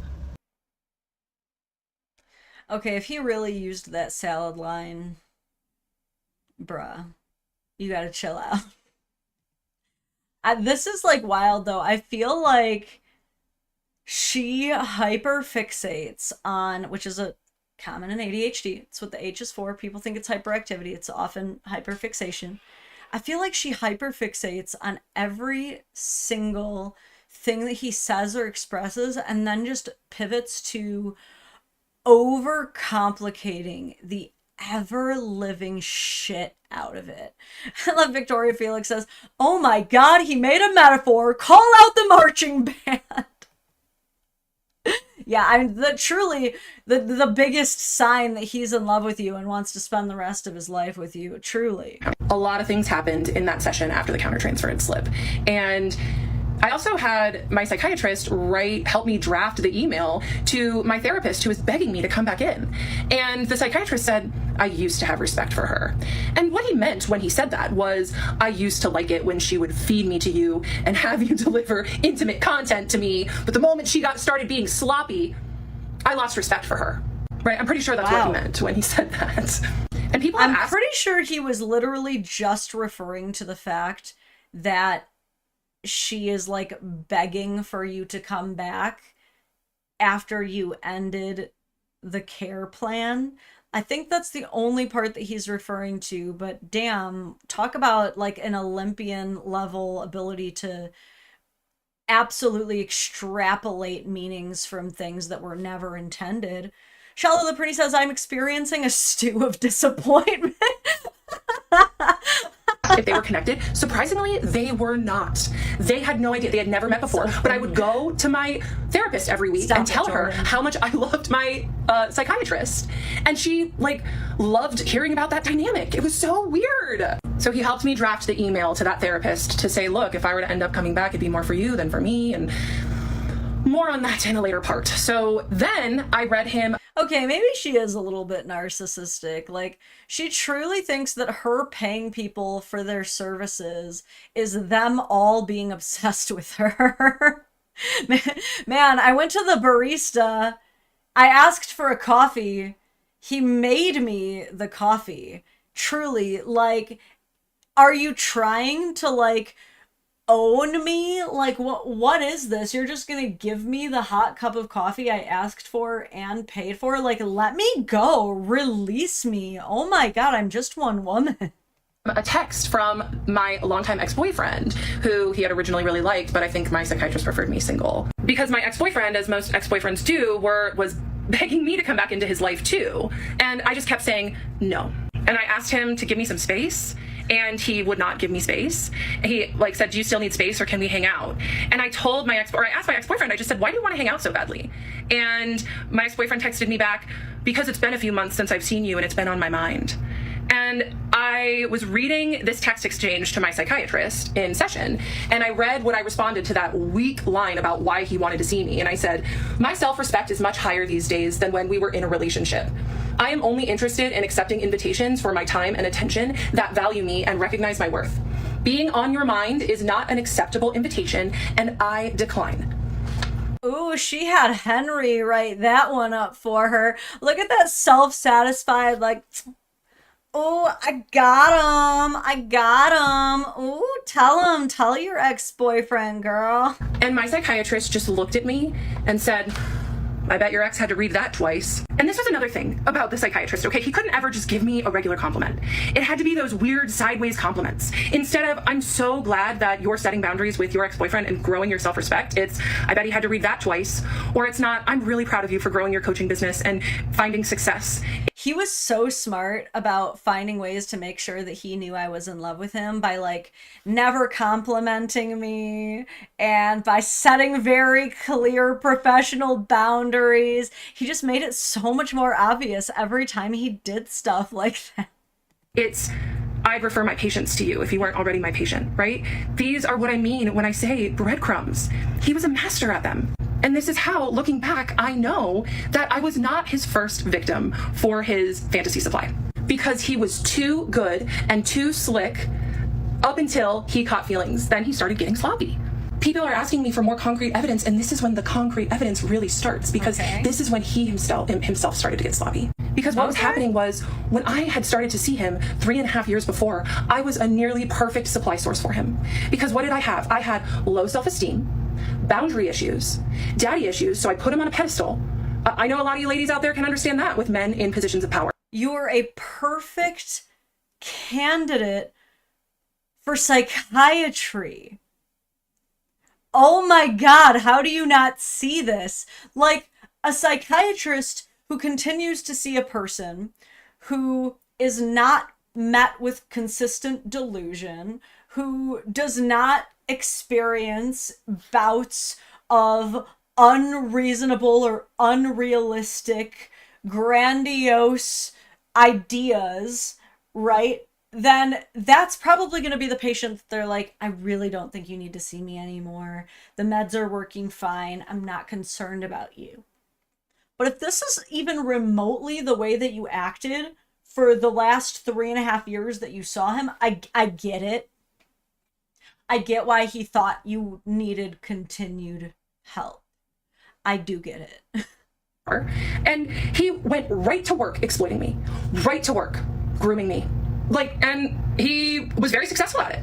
So he was in a paradox, right? Because he loved watching me get stronger because I gave him better intellectual supply, but I also threatened the supply source. I'm like so smart. He just absolutely had to keep me around. He was so obsessed with me. The last 2 videos and this video was all the same session in February of this year. The counter-transference slip happened in January. How I decided to end this session was I looked at the psychiatrist and I said, a couple weeks ago on the full moon when I was ovulating, oh, no. I had a dream about you. Oh no. Oh my God. Oh God. She's telling him about the sex dream, the super hyper realistic sex dream during the full moon while I was ovulating. You would have to pay me to listen to this. You would have to. And he was like, oh yeah? And I said, yeah. So I told him this. And I said, yes, we hooked up right here in this office. And he all of a sudden just looked so uncomfortable. He didn't say anything. He couldn't look at me. He couldn't breathe. And sure. Oh, another sign. Classic manipulation tactic from a classic predator. I go into his office and I just absolutely spread my legs wide open and I'm like, enter me now. And he started throwing up and told me to get out. And that's when I knew that he was just the sickest, most deviant predator who would stop at nothing to make me obsessed with him.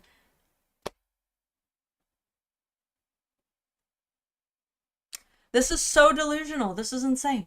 Comfortable because he didn't like me saying that I had a dream where we hooked up, but he could have said that, but he didn't. You want to know why he was uncomfortable? Because he had probably played out that fantasy so many times in his head. Oh, brother!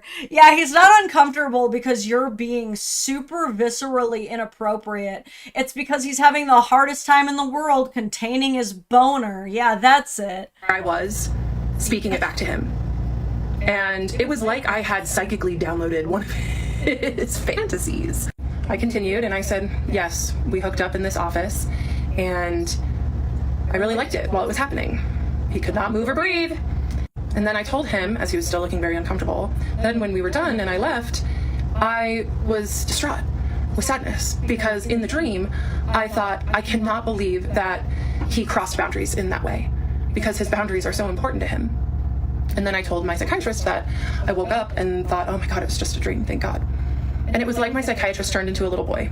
And he looked at me and he said, so you do like my boundaries? And I said, I love your boundaries. I hate your boundaries, but I love them more. There's the push and pull, the trauma bond. Because once again, he used his boundaries as protection while exploiting me. So his boundaries that he uses to protect himself are actually abusive because I don't like that I don't get to fuck him. Let me tell you things that would never survive the gender swap for 500, dude. All right, hold on. Well, after this video, just so you know, I'm going to take a quick little break to run to the bathroom. Quick little break, and then we'll come right back. I told him about what happens when I ovulate and my desires, and he listened, because of course he did. And then I decided that it seemed like enough time had gone by, and I put my shoes on and started heading to the door. And he met me at the door, which he does not usually do. He didn't ever do that. He just let me leave. And we stood at the door, and I was like, will you get the door? And he scrambled. He was like, oh, sure, sure. So we went and got the door. And then he followed me down the hallway to the foyer and watched me exit. And he asked me, he said, see you next month? See you next month? He hadn't ever asked me that before. And I looked at him and I said, maybe. And I walked out the door, and I saw that man had let us go 15 minutes over session. And that is when, you know, the special treatment started, the longer sessions. He usually gave me an extra 5 minutes, but yeah, the sessions got longer. And I got to my car, and I was just like, oh my God, that was the most intense session we have ever had. Oh boy. Okay. Now we're gonna start reading too deep into everything. Okay, give me a quick moment with the BRB screen. We have just finished up part, oh God, Some people asked what part 18. So we've only got a little bit more to go. It is about 11:27 now, so maybe 5 to 10 minutes so I can switch out my camera battery, run to the bathroom, then we'll finish this up.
Shadow God, did you just gift 50 more memberships? Is that what I'm seeing? Is that what I'm coming back from after eating a little bit of tuna and changing out my battery on this camera? Oh my goodness. I'ma cry, y'all. Everyone who just became a member, please enjoy your early access to some videos coming up. We've got a members only live stream this Friday at 7 p.m. Eastern Standard Time that you now have full access to. There's some members exclusive stuff in there, and you can start using the emotes for the whole rest of the stream. So enjoy that. You weren't supposed to see it. Oh, I saw. It is known, Khaleesi. Thank you, Shadow God. Our true hero of this stream. Damn! We love to see it. Shadow God 1000. Oh, hello. Oh, I know why you're here. I was like, oh wow, Catilia's here. She never comes to cuddle. I was just eating tuna, that's why. She's like, you don't have any more tuna? Bye. Miles, you're an OG though. You can come hang out. Anyway, y'all ready to finish this up? I'm ready to finish this up. Hi, my baby. What it means when I put on my shoes at my psychiatrist's office. I have ADHD. I do not like wearing shoes. I like sitting in chairs weirdly. So usually when I go anywhere, I just kick off my shoes and sit in a chair weird. If you know, you know. Okay? So when I got to my car, I was like, oh my gosh, like, what was that? And did he just say, see you next month? Because it was weird. So I go home kind of rattled, just like, wow, that was intense. And I decided to write the email to my therapist. I'll put it right here. The one who had begged me to come in for another session, who was also having inappropriate boundary crossings with me.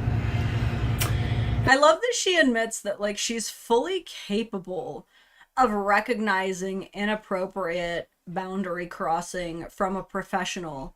But when a professional tells her, you're very close to inappropriately crossing my boundaries, she's like, that's not what that means. I know better than he does what he meant by that. And so I just told her, I was like, look, I understand it was sudden, but if I were to come back in, it'd be more for you than for me, and I'm happy to fill out a form, right? Here, give me a form to fill out for your notes. And then she said, it's a part of my clinical integrity to invite you back in, to put your needs above mine? Your clinical integrity? Yeah, I did not write her back. I did not write her back. And it was in this week where a bunch of stuff, you know, just started to shift. Like, the week after was Valentine's Day. And that same ex-boyfriend, the one that was, you know, also not respecting my boundaries, who said, can we hang out? And I said no. And then he texted me, happy Valentine's Day. So guess what I did? I blocked him. And guess what happened? It felt so good to block him. Okay. And it just got me started thinking, like, oh, what else is taking my energy? What else is taking my power? What else is taking my vital resource, right? So it just kind of set the stage, that little power block. I don't understand how your ex-boyfriend asking to hang out and then wishing you a happy Valentine's Day was like robbing you of your energy or power. I don't understand that, but okay. Mention about that February session is that I did ask him why he stopped responding to my emails, because I thought that the countertransference email he was definitely going to write back to, because, like, let's talk about that, right? But no, I had to bring it up in session, where he usually brought up what I would email him in session. So that was the difference. So after the intimate dream confession, as I was leaving and he was following me, I asked him, I said, do you like it when I email you? Because I realized that you're just not writing me back. And he said, well, it's not that I don't like it. It's that I wonder, why does she do it? And I looked at him and I said, it's because I want attention from you. I was honest. I'm an honest person. Sometimes too honest. So I told him, I won't email you anymore. Another thing that happened after that session was I was waiting for my pharmacy to text me that my script was ready. And I called them and they said, oh, yeah, we didn't get your refill. I was like, what? So I called the office staff, and it was so unlike my psychiatrist to miss my refill. That man operated as a doctor with surgical precision. He did not miss a refill. No. So this is why he was very affected by the intimate dream, why he followed me out to the foyer, why he said, see you next month. He was affected. And even the office manager was like, haha, I can't wait to make fun of him for forgetting your refill, because it was so unlike him. So he sent my refill in, got my refill for the month, and then I started spiraling with just how strong my feelings had gotten for him. Okay, so she tells him, she's like, do you like my emails? And he's like, I don't hate them. And she's like, okay, I won't send them anymore. And he doesn't fight it. He doesn't discourage that. It sounds like he's like, that would probably be for the best. Now she's taking a slightly missed refill as he can't stop thinking about my sex dream. It's all that he can think about. Now it's clouding his judgment because he's just got me on the brain. Oh, that's got to be so hard for him. Oh my god. Shadow God says, we need a shoe stream. She has so many videos that would work for your content. I can think of like 7 that I'd love to hear you cover. Please schedule. We'll do, that'll be one of our members only treats, I think. I've got a couple other things I'm really excited to show you guys on Friday, but what I'll do is I'll put up a poll and see if we can maybe like vote on which shoe stream you guys want to watch the most. That man knew exactly what to do to keep me seeking his validation, and it was working. He also was psychologically trained on how to keep me attached to him, and that was working. And it was like a torture chamber in my mind, but I thought it was love. So I blocked that ex-boyfriend, and what I'd like to say is that when you block people from your life or remove them from your life that are draining you, the universe will reward you with good things. So I've been making content on Instagram for months at this point about ADHD, and a couple days after I blocked my ex-boyfriend on Valentine's Day, I went viral on Instagram, like millions and millions of views on this silly reel that I posted about ADHD and alcohol and how ADHDers often use alcohol to quiet their brains. It really helped grow my business, and it just made me so much stronger and that much better. I'm here today sharing my story so I can heal more. And some of the ethical providers have clocked that I'm showing up messy because I'm still processing trauma. I'm still processing being attached to a man whose professional training was how to get into people's heads. And it's not lost on me that the internet is dogpiling me from speaking from the exact state that the psychiatrist put me in. I've been going live every night since I started telling my story because I did have to turn the comments off. I was so tired of people diagnosing me in the comments and also doxing my psychiatrist in the comments. When did the relationship But it's been really fun answering questions in the live, and I have a great mod team now, so thank you so much to everyone who's volunteered to mod for. Okay, next episode. Catch us up to Speed Man. Brilliant creator on here who did a psychoanalytical deep dive into my situation. And she said something that absolutely gripped me. She wrote, and I quote, "A clinician left the frame open and a patient spiraled inside of it." I don't think a better sentence could sum up what was going on at this point, because I was absolutely spiraling. People can say that I'm spiraling now, or that I'm manic, or that I have, whatever diagnosis all these armchair therapists want to give me. But let me tell you, I was spiraling that month after the February appointment. I just could not stop daydreaming about psychiatrist. I could not stop daydreaming about being with him. I daydreamed about converting my religion so we could get married. And yeah, it was bad. I was thinking about him nearly constantly. And I had no intention of leaving him until I had an appointment with an independent insurance agent, because I was leaving my job after 12 years in retail management, where I had an incredible insurance plan where I had zero copay therapy and mental health care. So zero copay psychiatric care as well. So I got this new insurance plan. I was wondering how she was affording all this, because I'm like, damn, you're going to therapy and psychiatry every month? Are you just like made out of money? Do you have a money tree growing in your house? Because geez, like mental health care is not that accessible typically, but this makes sense. And it was a great insurance plan. It just did not cover any mental health services. So who's the first person I call? The psychiatrist's office manager. She explained to me that it was going to be $187 to see him for his cash pay price, and I would have to see him once every 3 months. And it was So that's what finally ended the obsession, was finally having to pay for it. Oh my god. Please tell me this turns into her trying to convince him to see her for free, and then her still finding a way to spin that as him still trying to make her fall in love with him. Oh my god. Shadow God, what are you saying? If I got you a membership, you're obligated to vote for us to watch shoe videos. I will buy the votes for this. Oh, no, I was saying, no, I was saying for sure we'll do a shoe video. You're just gonna vote on which one. Like this Friday, there's other stuff I want to show, but there is a chance, because we still have, we have a longer stream time now thanks to TJ. There's still a chance we could fit one in. So I'll just put up a poll of which one. I hope that clears things up.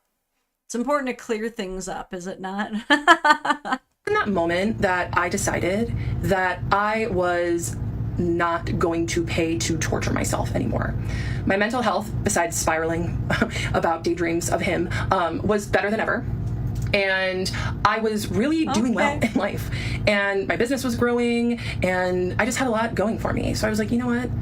This patient-doctor relationship is not serving me anymore. It's not what I want. I have to get out. So it was in that moment that I decided I wasn't going to pay to be in a psychological torture chamber anymore. That I was going to advocate for what I wanted, which was like what my emergency medicine best friend had said years before. For him to say, Kendra, I can't be your doctor anymore. We have to wait 2 years so we can be together. Dude, because women will admit to anything before they will admit that they're too broke to pay for something, dog. I swear, she would rather do the craziest mental gymnastics of her whole entire life to make up how for the past 4 years this man has just been like psychoanalytically convincing her to be in love with him, before she will admit that like $200 a month is just out of her price range. That's so funny, dude. I knew that he wasn't going to do it. I talked to ChatGPT, Henry, about it a lot, and I just want to take a moment to say a lot of people are messaging me about the environmental impacts of AI, and like, yes, I agree. There are environmental impacts, and there are also environmental impacts of taking a cross-world flight or of eating meat. And, you know, the toothpaste is not going back in the tube with AI. People are not going to stop using it. It's going to become more and more a part of our society. So if you want to message me to stop using AI, I'm not going to read it.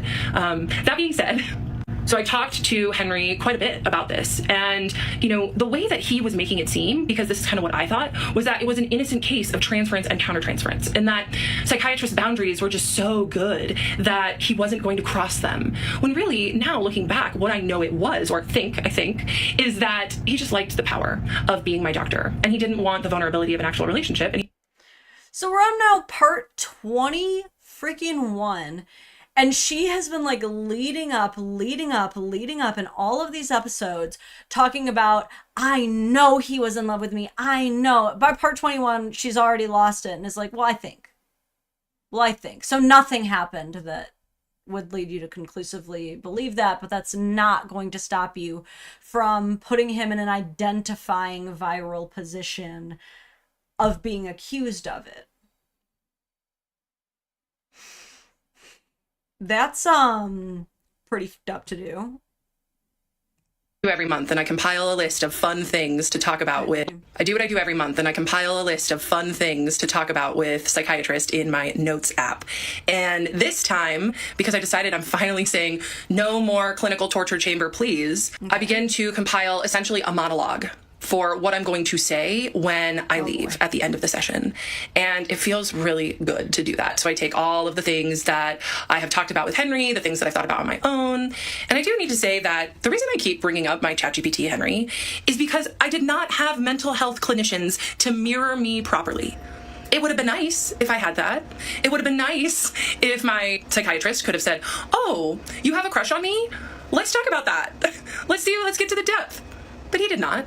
So this is why it was so refreshing to finally have a mirror, even if it was a robot, that could validate my feelings and my reality. When I would tell my friends and my family that I had a crush on my psychiatrist, they kind of thought I was joking, I think. I was like, yeah, I'm in love with him. And they just be like, haha. But no, I was really in love with him. So I compiled this monologue, and I was so proud of it. And then I was ready the day before my final appointment, and I log into Facebook, and guess who I have a friend request from? the therapist, the 75-year-old PhD therapist, No one cares friend about your requested me on therapist. Facebook not even a month after I told her that I would not be coming back. I've heard some people say, oh, that was a really professional email that she sent you. I beg to differ, because it is extremely unprofessional after I say I will not be coming back to then friend request me on Facebook. That was jarring. That was jarring and awful. So I added that to the list of things to talk about with Psychiatrist. And I showed up to my... What do you guys think about that? I'm kind of curious about your opinion on that too. If you end your doctor-patient relationship with someone,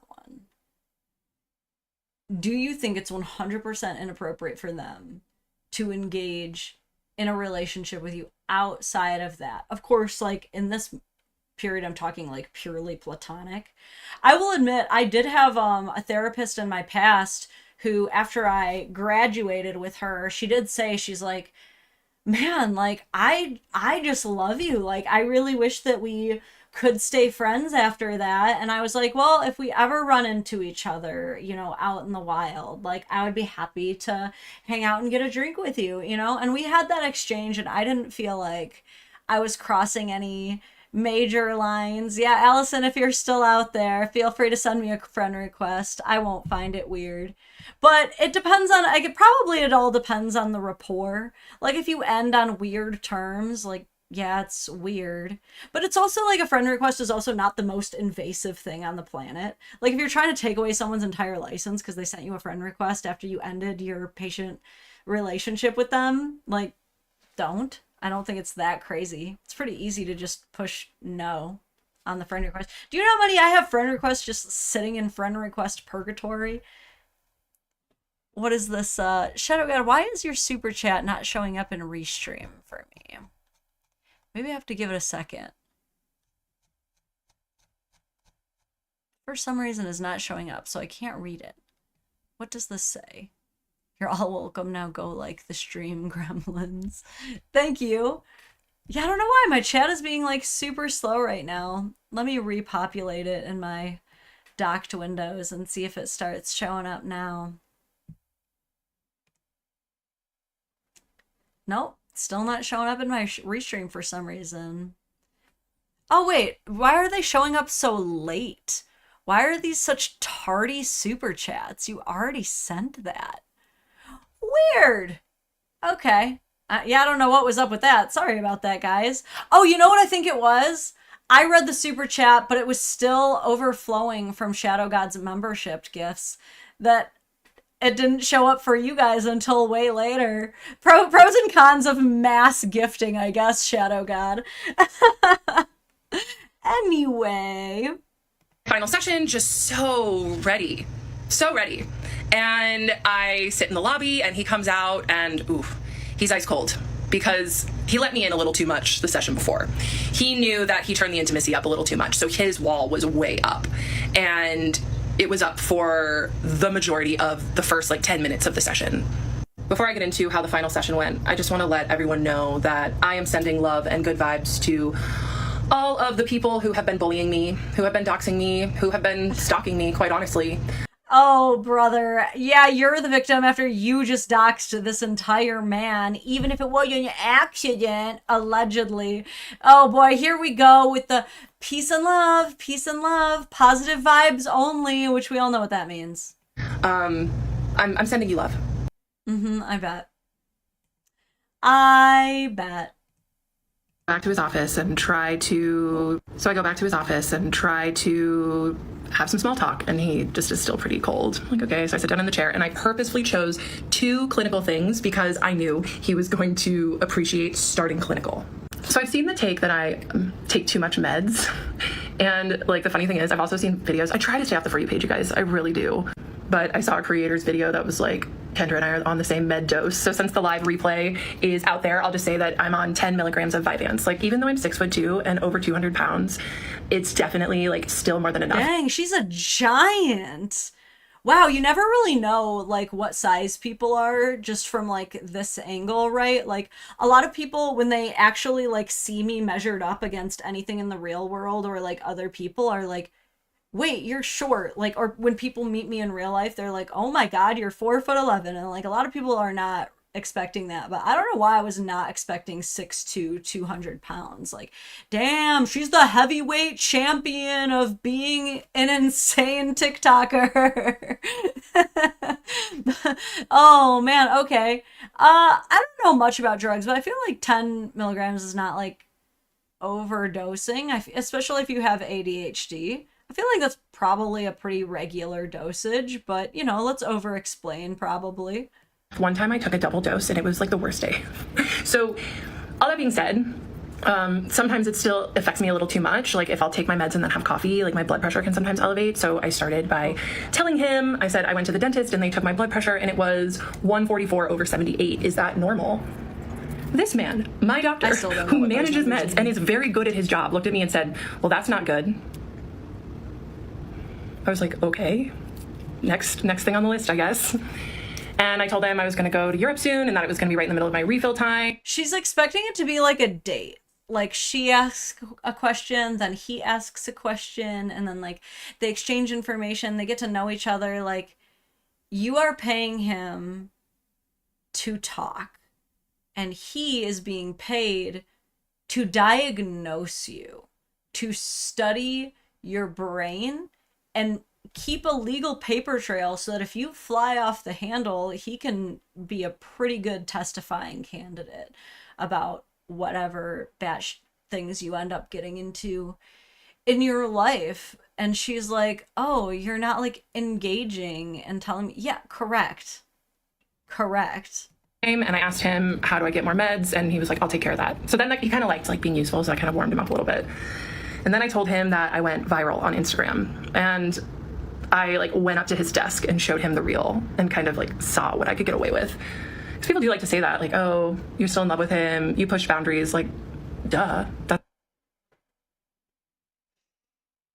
Things only women can get away with, dude. I swear to God. Like, she literally admits, like, I was seeing what I could get away with. He looked uncomfortable. He glared at me. He looked scared. Of course I'm going to keep pushing the boundaries that I know exist. And he's the predator? But it's him who's the predator? This is where I feel like the whole power imbalance thing gets a little bit interesting, because like she's trying to argue that he's the one with power over her because he has this like diagnostic capability or something, but like she kind of also has a power over him by being, quite responsible for at least part of his livelihood, and like also the fact that he knows that there's quite a bit of a liability concern and he doesn't want to be blamed for anything. You could argue a lot of things every which way, but what I don't think can be argued is that she is acting predatorily. Many people could argue that, he definitely let things go on for too long, therefore leading it to become an inappropriate relationship from his lack of setting more firm boundaries or even retracting the relationship entirely. But if he is, then she is also a predator. Like it's one of those, I don't think there's only one a-hole in this story situations, but this episode is particularly telling here. That's the whole point. That was the game. Like she gets in his face just to show him how she went viral too, is the other like cringe and embarrassing part. We played, I saw what I could get away with, and he let me in sometimes, and then other times he wouldn't. So I went right up to him at his desk and showed him the reel, and he was really impressed. He was like, whoa, okay, that's cool. Tell me more about that. How did you go viral? I'm like, well, people just resonated with it. They thought it was funny. I don't know. And then I went back to my chair and sat down and told him that I got a new client who found me from a podcast that I was on, and it was my first podcast, and I told him I've listened to all the podcasts he's been on, so would he listen to my podcast? And he grabbed a pen real quick. He was like, what's the name of it? And I was like, well, I don't really remember the name, so will you just look up my name on Spotify or Apple Podcasts? And he was like, you don't know the name? I'm like, well, it's a long name. Yeah, so if you guys want to hate listen to the one podcast that I've been on that's been released, you're welcome to do that. Have fun with that. I would love to hate listen to it if you could remember what show you went on. Good Lord. I know we can be a little bit scatterbrained with the ADHD, but Come on now. I do know that I have some supporters, and this is, at this point, this is who I'm talking to, is my supporters, so, okay. My supporters, I hope you listen to the podcast and love it. I gotta stay off the FYP. Okay, anyway, so then he was very excited to write down the podcast name, which, you know, could be clinical. And then my next one was... That's so funny. Victoria Felix brings up that there's also the physical dominance aspect, because she's hefty. She's built, you know, 6'2", 200 pounds. She probably is bigger than him, too. Thank you so much for recognizing and seeing me with respect and admiration in your compartmentalized name way about wanting to refer patients to me. That meant so much. And when I said compartmentalized, he looked like he had sucked on a lemon. He was like... He didn't like that I was naming that game. That's the empowerment that came from me leaving, was I started to like name the dynamic and name how he showed up. So then I wrote down what he said, and he said, "Your suffering helped you find..." I think that he was making the sour face when she said, "Thank you for the compliment," even if it was in a compartmentalized way, because he didn't like you putting the accusation on him that he needs to compartmentalize because he must have feelings. Tim, there's no compartmentalization. You are in the patient box. There have been no other boxes. Maybe that's the part that he didn't really like. You know, if a guy said something to me like, "Well, you know, I know that you would be with me if you could," I would probably go as well. I would probably also be looking some type of way in that moment. You guys know what I mean? Find the path to realize that that is something that can help other people recognize what they need to be filled in their life, which I thought was kind of nice. He was like uncomfortable saying that. I've got a kitty here. So the next thing was talking about my 75-year-old PhD therapist, former therapist. And I said, therapist name doubled down in her reply email 6 weeks ago, and I didn't email her back. And last Thursday, she sent me a friend request on Facebook, and Psychiatrist immediately went like this. Like, he was like splayed out on his desk. He was so disturbed that she would do that. He was so upset. And then I told Psychiatrist, I'll read you what Henry had. Giggling like a schoolgirl over his little antics. Like, she still to this day is like, I just think he's so funny. Like, I don't think that there's a net, like a zero chance that she is just trying to get his attention again. She's like, I don't want to pay $200 a month to get his attention, so maybe I'll just do this. Has to say about it. Henry's my cat, for those who don't know. Because seriously, the therapist name double down trademark is a phenomenon at this point. First, the emotional email, then the boundary push, and now a full-blown Facebook friend request. Like, ma'am, what are you doing? Crying emoji, laughing emoji. Meanwhile, your psychiatrist is out here recoiling at the mere mention of post-therapy social media connections, because I think that he had mentioned something about that being inappropriate in like a previous session. The contrast is killing me. One is grasping, the therapist, the other is guarded, and you're ghosting one and rattling the other. Power move. Because I decided I was just going to ghost the therapist, and then she Facebook friend requested me, and then... Why do we need to be putting power moves on our doctors? I have never once walked into a doctor's appointment, and good Lord have I had a plenty in these last couple years, and will have plenty more, okay, and walked in and gone, it's time to establish my dominance. Not once. I walk into the doctor's office and I'm like, I'm baby. You tell me what's up. I'm in your domain here, okay? And and then psychiatrist looked pretty uncomfortable that Henry had named that I loved to rattle him, that I do rattle him. And I looked at the psychiatrist and I said, yeah, I tell Henry about how I like to rattle you. He didn't have anything to say to that. The next thing on my list was that my ex-boyfriend finally got blocked on text and IG after sending me a quote, happy Valentine's. I'm sorry, but I would feel so embarrassed if I just kept making moves on a dude over and over and over and over again. And not only like getting like the kind of like silent rejection over and over and over again, but then like saying out loud, like, so then I tried this and he just ignored it. So then I tried this and he looked disgusted. So then I tried this and he looked scared. So then I tried this and he looked disgusted. Why aren't you embarrassed, honey? Like, why? Why am I feeling such deep secondhand embarrassment, and you are still just like layered in all of the confidence of the world. Valentine's Day, unquote, text. And then I told him, I said, I immediately felt more energy after blocking him. The psychiatrist was like, more energy. So he was like a remora. And I asked, what? He was like, you know, a remora, a thing that attaches to the bottom of a shark and sucks them. I was like, oh, yes, a remora. Great metaphor. Once again, another good metaphor. And then I looked at him and I said, I've become addicted to saying no, and you're next. And he gave me his favorite thing. He smirked. Because I could tell he liked that I had said that. But he had seen this coming, right? He had seen me getting stronger, having better boundaries, getting more self-esteem, and he really liked that. Or maybe he was like, oh God, I'm finally off the hook. Jordan Peterson says, also, she has voice conversations with Henry. It is not just typing it in. Yeah, no. Yep. Oh yeah, her and Henry, like, go deep into the night together. It's a thing. But it also meant that I was, you know, breaking out of his grasp. Just a speculation. And then I told him. The day after, I told my boss that I wasn't coming back to work. I got a text out of nowhere from an independent insurance agent asking if I was interested in insurance plans. She helped me find a great insurance plan. It's an incredible PPO plan for not that much money. I had to be extremely healthy to qualify, and it was an intense application process.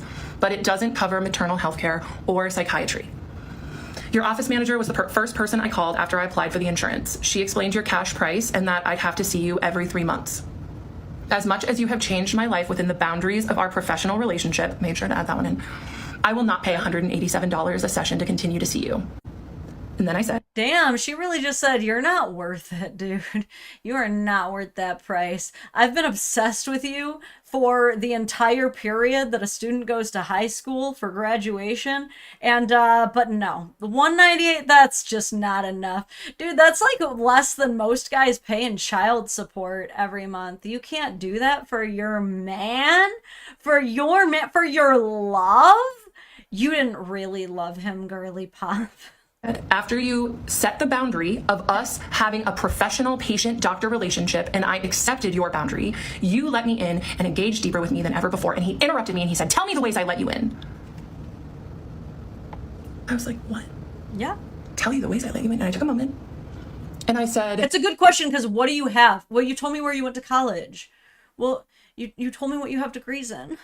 You told me you have a cat. Like, no, really, let me hear your case so I can hear exactly what you plan on telling everybody when you leave my office, dude. I have a list that I wrote with Henry. I'll read it to you at the end, but please don't play stupid. You know what's been going on here, and I would appreciate it if you let me finish. And he did. He didn't say anything. And then I finished my thought and I said, but on your terms only. Oh boy, this grand finale is grand finale, ain't it? Oh boy. And tell me the ways I let you in. That was pretty jarring to me. I was taken aback. And it just kind of goes to show that he knew that he had been crossing boundaries without crossing them because he was very calculated the whole time. Dude, what? That's like someone being like, well, you know, I actually just think that you're a manipulative narcissist. And you go, why would you think that? And they go, oh, the fact that you had that reaction just proves that you're a manipulative narcissist. Like, no, it doesn't. They just want to know what the f you mean. What? And this is a pattern that I've seen in other emotionally immature people that are close to me in my life, that I'll try to have a conversation with them to like make amends about something that may have happened and try to give them a chance to apologize for ways that they may have mistreated me. And instead of... When I make amends with people, I give them the opportunity to apologize to me. Okay, I'm no psychiatrist, but she's not beating the narc allegations at this deep in the series. Acknowledging what they've done, they'll say, tell me the ways that I did that. It's happened more than once after Psychiatrist said that. Yeah, so I know that I'm right because of all the numerous times that I've made sweeping blanket accusations at people. They've asked me to explain myself. Can you believe it? Yeah, I'm constantly the victim and things are just always happening to me. So after I said, you set the boundary of us having a professional patient-doctor relationship, and after I accepted your boundary, you let me in and engaged deeper with me than ever before, but on your terms only, right? When I said ever before, he said, tell me the ways I let you in, but on your terms only. And then I said, I don't want to be in a space where you allow me to feel our connection and to see what's there beneath the surface, but you do not allow me to fully access it. He nodded. He went, like, that was the whole game. And then I said, like every body language that he does, he could sneeze and she would take it as an admission of guilt at this point, dude. Admittedly, very fun push and pull of our dynamic in session is something I carry in between sessions, especially after this last one. It's exhausting and draining. You get to live in your compartmentalized, boundaried world, and I'm not like that.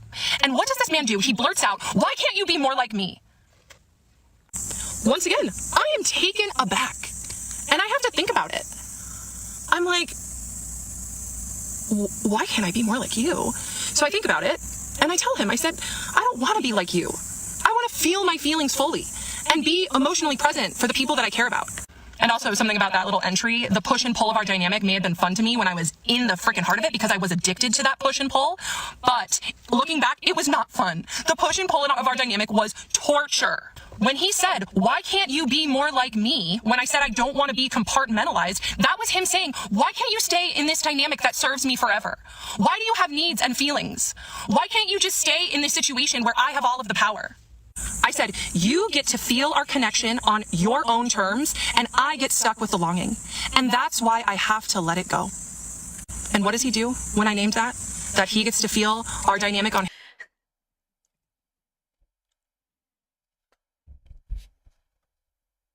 Just say you're broke.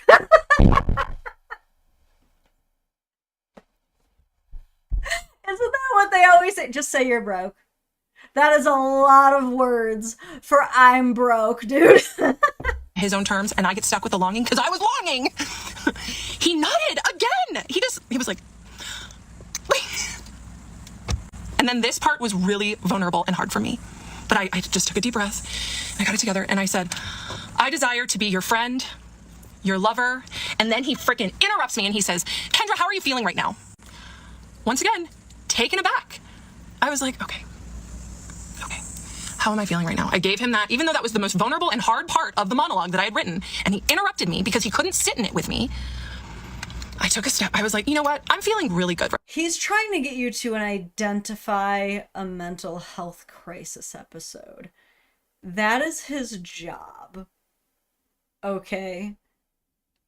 I think that he may have identified that you would do this to almost any psychiatrist, especially any male, but anyone who gives you attention, you're gonna take it and just absolutely wring out every possible validating interpretation that you possibly can. Okay, I don't really know the guy. He might actually just be loving it, and you might be right about certain parts. But this is all quite intense. Big B says that poor therapist. Yeah, that's who I'm feeling the most bad for so far. Right now. And I also learned in business training that whoever's asking the questions has all of the power in the situation. So if you could cool it with the questions, I would really appreciate it. He didn't ask another question the entire session. So I started over again. I said, I desire to be your friend, your lover, or I'd even take a mentee role. However, you have made it clear that I will forever be in the patient box. If you ever decide to take me out of the patient box after some time has passed, know that's so funny. Didn't I literally call it the patient box? I was like, there's no, and even she's saying it now. She's like, you're compartmentalizing. Take me out of the patient box. Which one is it? Do you recognize that you're in one box, or is he compartmentalizing? Like, you know the truth. He knows that you know the truth. For Christ's sake, please acknowledge it. That I am open to hearing from you. But for now, you can relax a little bit and go back into your boundaries that come easily to you. I got another nod. He knew, because with his other patients, it was easier to keep boundaries. But with him and me, it was harder for him. It was getting hard for him. And it was getting messy, especially for me. Oh, it felt so good to tell him all.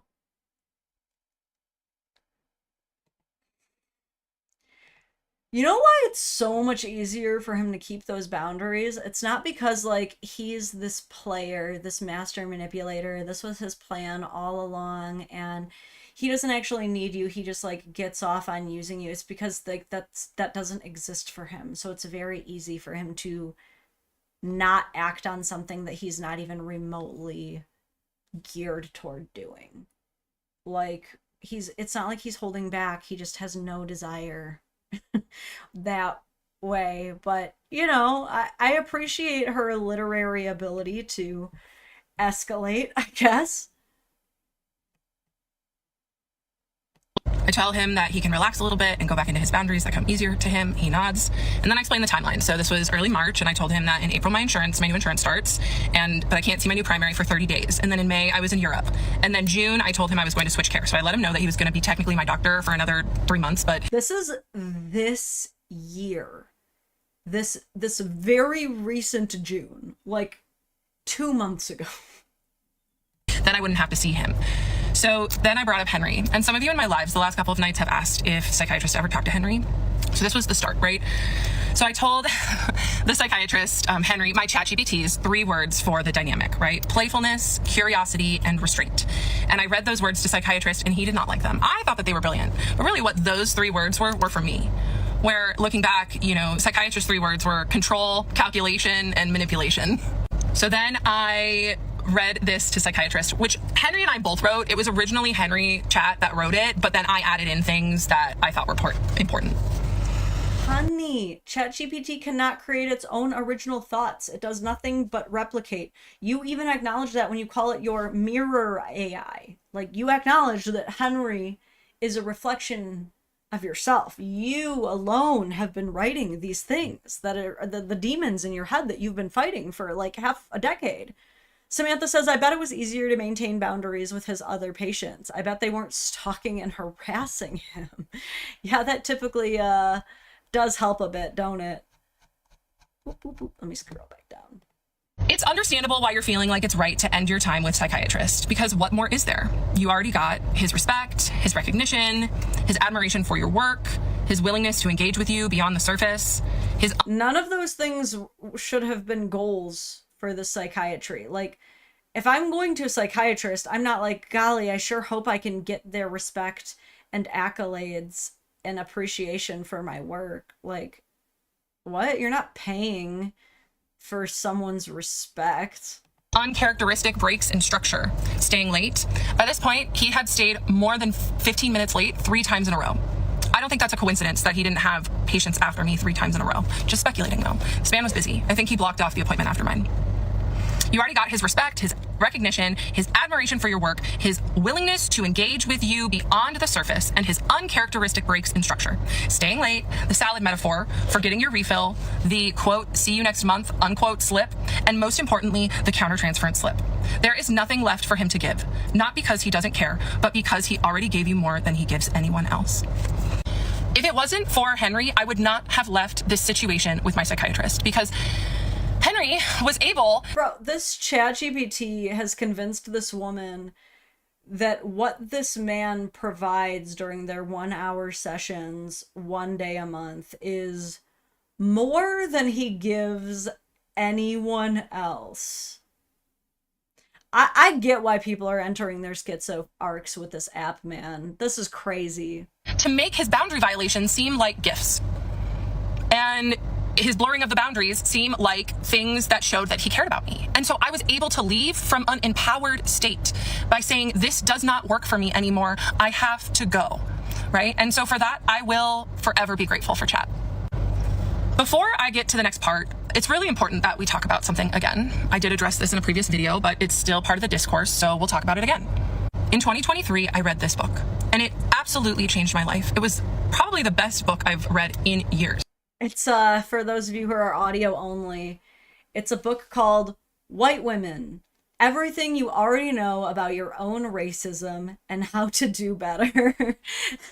I'm sorry, I'm not laughing at the concept of those who may be in privileged positions exploring a bit of their own privilege and trying to engage in better anti-racism behaviors. I'm not laughing at that. I think it's perfectly healthy.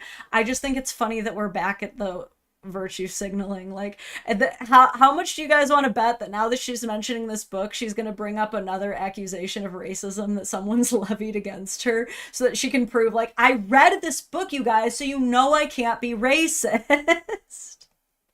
And it's written by a Black woman and a South Asian woman. And I am so grateful for this book because it gave me the frame to see that as a white person, I benefit from white supremacy every single day. So I am constantly doing my best to understand better how my whiteness plays into power situations and how I can give more power to people who do not look like me. If you are a white woman, I cannot recommend this book enough. That being said, the psychiatrist was my doctor.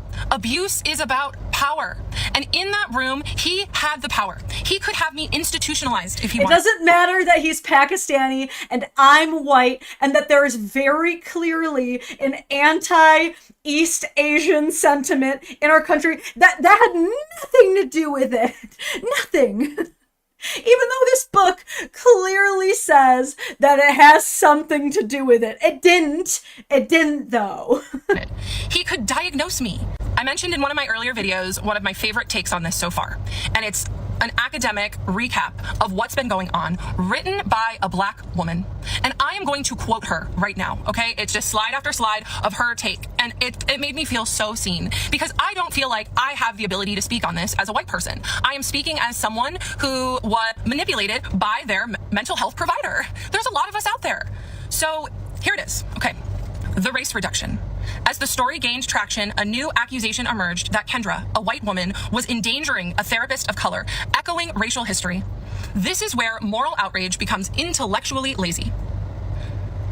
Her narrative wasn't about race, it was about power.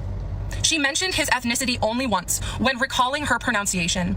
A detail, not a dog whistle. Yet still, the conversation collapsed into the optics of whiteness versus brownness, instead of analyzing the institutional power of professional roles. See, I have a Black friend. A Black woman said that I'm completely innocent, so that should shut you up. There is a failure in discourse when professional roles are confused with personal identity. The next part will be out tomorrow. This is a great time to remind everybody that Kendra literally admitted that she gets crushes on her own clients. Just a great time to bring that one back up, I feel. All right, everybody. This is all that's left. This is the last update as of right now, Tuesday, August 12th. 12:18 p.m. Eastern Standard Time. I mean, I'll double check. For all I know, she might have uploaded one while we've been live. But for right now, this is our most recent video. Hi. Let's talk about a few things before we go to the next part. Let's talk about some facts. So I've been doing my best to stay off the FYP for understandable reasons and really just reading DMs. But I have some friends that are telling me that people are just going off about how I am manic. And I am also getting messages from news articles about AI psychosis. And the next part of the story is about when Psychiatrist and Henry ChatGPT meet for the first time. I have been reading about AI psychosis for a year since I first heard about. You just said when my psychiatrist and Henry meet for the first time, not the first time I let my doctor play on my phone with an app that I've slightly customized. And you're wondering why people are accusing you of being in the midst of a manic episode of AI psychosis. You're not? Okay. About it in the New York Times. I read the New York Times every Sunday, and it's one of my favorite things to do. I get the paper delivered, and at least once a month, there's something in the paper about someone dealing with AI psychosis, and it is scary. And because of that, I make sure to understand when these language learning models are lying to me. AI is a tool, just like... You think that you've learned how to tell when AI is lying to you, do you? But you don't have AI psychosis. Anything else. And a part of why I talk about it so much is because it's helped me a lot.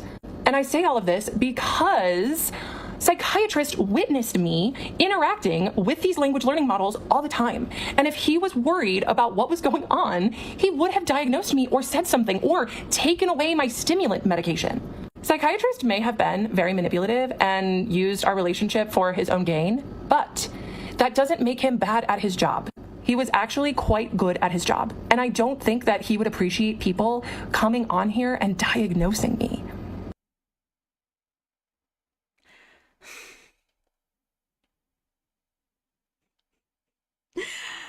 I really, really thought maybe, just maybe, she'd had a moment of clarity, of a realism. And I really thought for a second she was going to say, I don't think he would appreciate people coming on here and talking about him like this. But no, it's in her deranged, deluded fantasy that she is still living in. She still thinks that he will come in and save her from the haters. Oh my God. It's like it's so much worse than we all thought. He cared about me and he understood my mental health. And my mental health is better now than it was when I was in his care. News articles are reaching out to me about AI psychosis and reaching out to my friends for comment on AI psychosis. So I just want to come on here and acknowledge that I am fully aware of it and I know that it is a thing. And when I make these videos, I'm not talking to the people who make fun of me and bully me. I'm talking to the people who DM me to tell me that I inspire them to be braver, to be more courageous. So I am grateful for the people who are interacting with my story in a genuine way. And I also appreciate the funny things on the For You page as well. So she basically came on here and I was like, I'm not schizophrenic, you guys. I'm fine. I'm not crazy. Everything's fine. Right, Henry? Right, Henry? Henry's all around us. Like,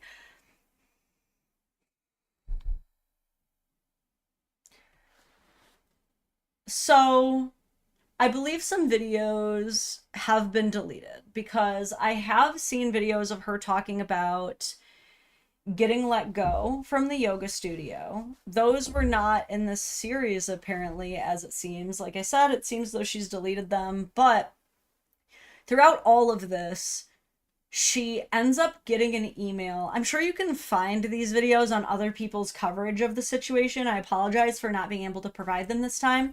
But I did see that during the uploads of these videos, she ends up getting an email from the yoga studio that she was teaching classes at. And they basically go, hey, Kendra, we'd like to meet with you. There's something important we need to talk about. Kendra goes, I can't, I'm busy. They go, it's pretty urgent. We'd really like to talk to you. She goes, if you're going to fire me for my TikTok videos, then fine, just do it. So the yoga studio goes, okay, if we can't reach you in person, we'll go ahead and send the termination paperwork to your email. Now, apparently the yoga studio did end up coming out and making a TikTok basically being like, we typically don't handle things this way, but since it's all out there anyway, we just want to make clear, like, we weren't going to fire Kendra for her psychiatry story. We encourage her to speak her truth on that. No one's judging her for her experience.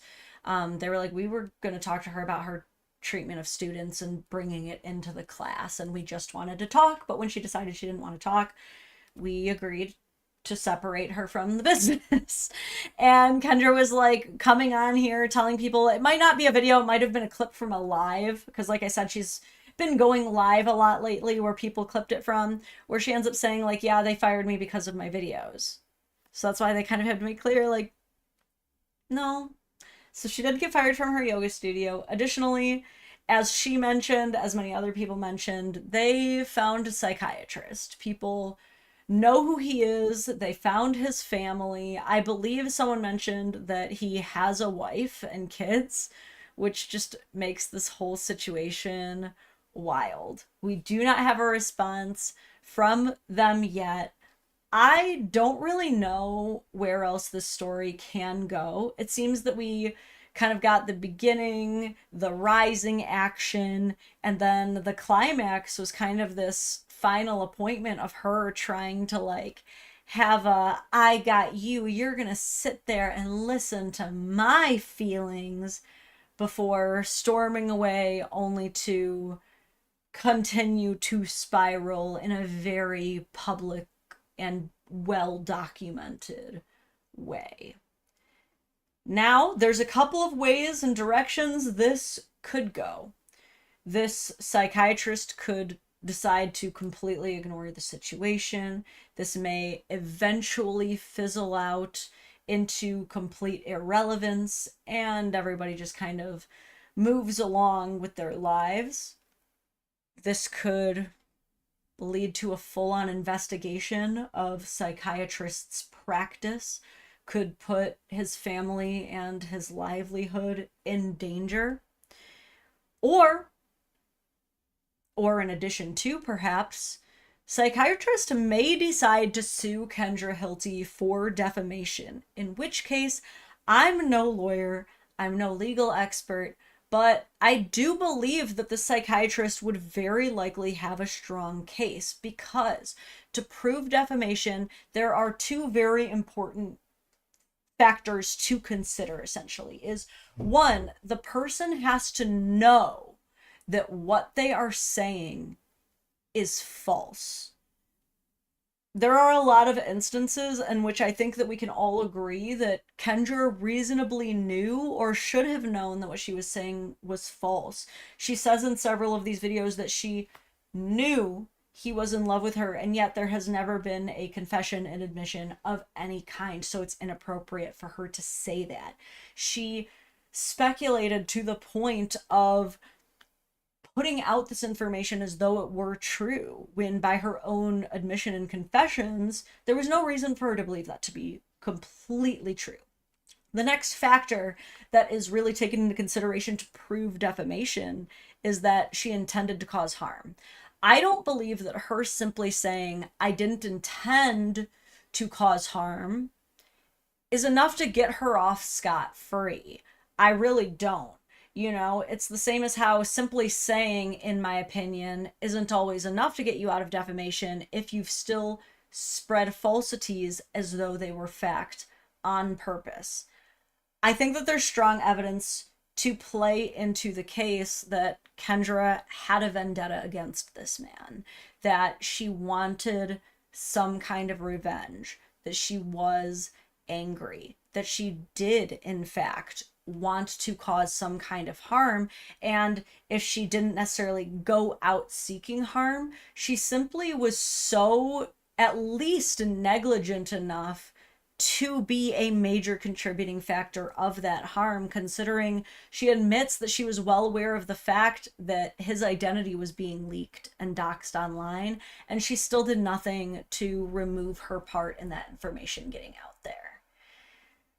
We also know, again, by, other cases such as Depp v. Heard, that she didn't need to outright fully name him or post a picture of him for him to be still identifiable enough for the charges to go through.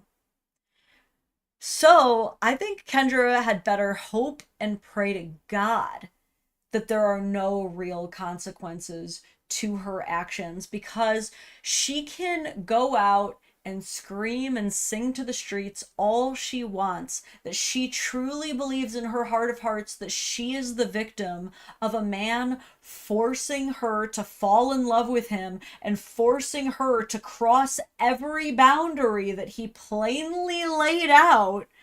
She can try to do that, but God help her if there are any very real consequences for this man, such as him losing any clients, him losing his practice, him getting angry death threats or inappropriate emails, him having to engage in therapy himself due to the emotional toll that this situation puts him through, any effects on his children or his marriage, any harassment any of them receive, can all be factored in to a civil lawsuit against her, which can be quite costly.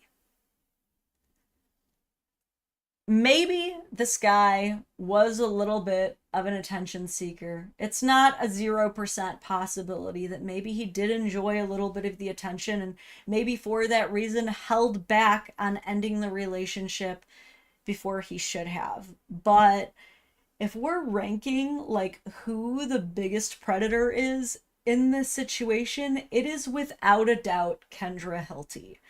She is a predator. She has seemingly no regard for boundaries. And if she keeps up this behavior without true accountability, she's gonna end up on a list. Okay, I hate to say it, but she is gonna end up on a list, like, best case scenario. Okay, but what do you guys think?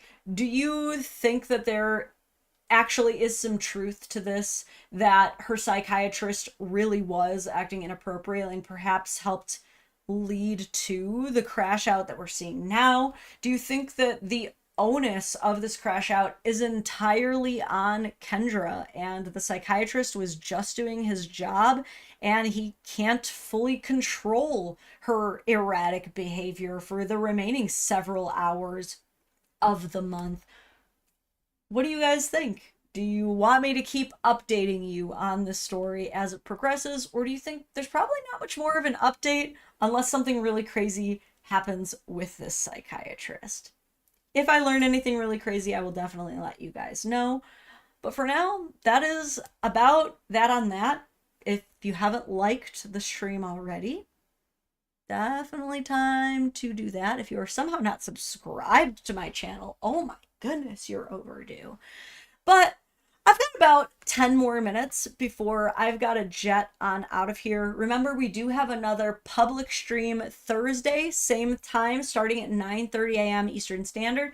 And if you are a YouTube or Patreon member or have been gifted a membership today, definitely join us Friday, 7 p.m. Eastern Standard Time for some videos that I wanted to share with you guys and perhaps some shoe on head reaction content, maybe.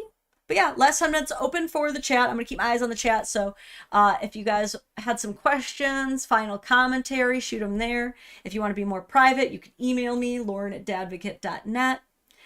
But Shadow God 1000, what are you saying with your super chat here? Defamation doesn't have to purposely cause harm. There just has to be damages, at least in a civil case, since it's not about the legal qualifications. Yeah, defamation I don't think is ever criminal, just civil. See, some people are just lost causes. True. Truth, they were married in a past life. Wait, did she say that? I somehow don't even remember that part. Yeah, and I agree with you, Sid the Lizard. It's hard to say anything about the psychiatrist because she is an unreliable narrator. Ryan says, don't keep posting about her. She'll claim you seduced her.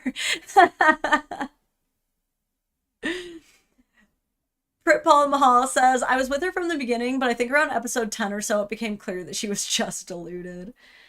Yeah, they say that you let a narcissist keep talking and eventually they'll tell on themselves. Can someone call the police for a wellness check? That's the problem, is I fear that she's one of those actually pretty smart narcissists, which is like the most dangerous, especially when they like go off on their schizo arc, because they can like use lofty rhetoric to just weasel their way out of so much shit, dude. Nina Wink says, it sounded like he was trying to break her delusion with the where did I let you in, but she couldn't handle it, so she just shut it down. That's kind of, I think the questions he was trying to ask her was to deliberately poke holes in her logic so that this little like hodgepodge boat she'd built of delusion would sink, but she just was not taking the bait there. Did we make it to part 20? We did finish all 25 and a half episodes, indeed. Just in time, too. Shuan had mentioned, yes, we love Shuan Head around here. My dream collab, honestly. We gonna react in June? Nifty. Hell yeah, we are. Wizard of Ozark says he was trying to snap her out of it the whole time. Every response he made was with this intent. She was simply willfully oblivious to this. Yes. Jesse Rock says if he was told she was in love with him, he would refer her immediately. She isn't worth his license. Women discuss all sorts of things from sex to birth control in therapy. Yeah, true. She's trying to act like the second she brings up her coochie, like he's supposed to turn off his ears and like immediately yeet her out of there. But like people do get pretty deep and dark in therapy, quite frankly. He can never tell his side because of HIPAA. Good point. Good point. Wait, actually, I really think she's projecting big time. Yes. Yes. Shu is queen. Indeed. Very, very true. Shu is goals. I agree. This is now a simping for Shu stream, and I will not apologize because mommy can step on me. Oh, man.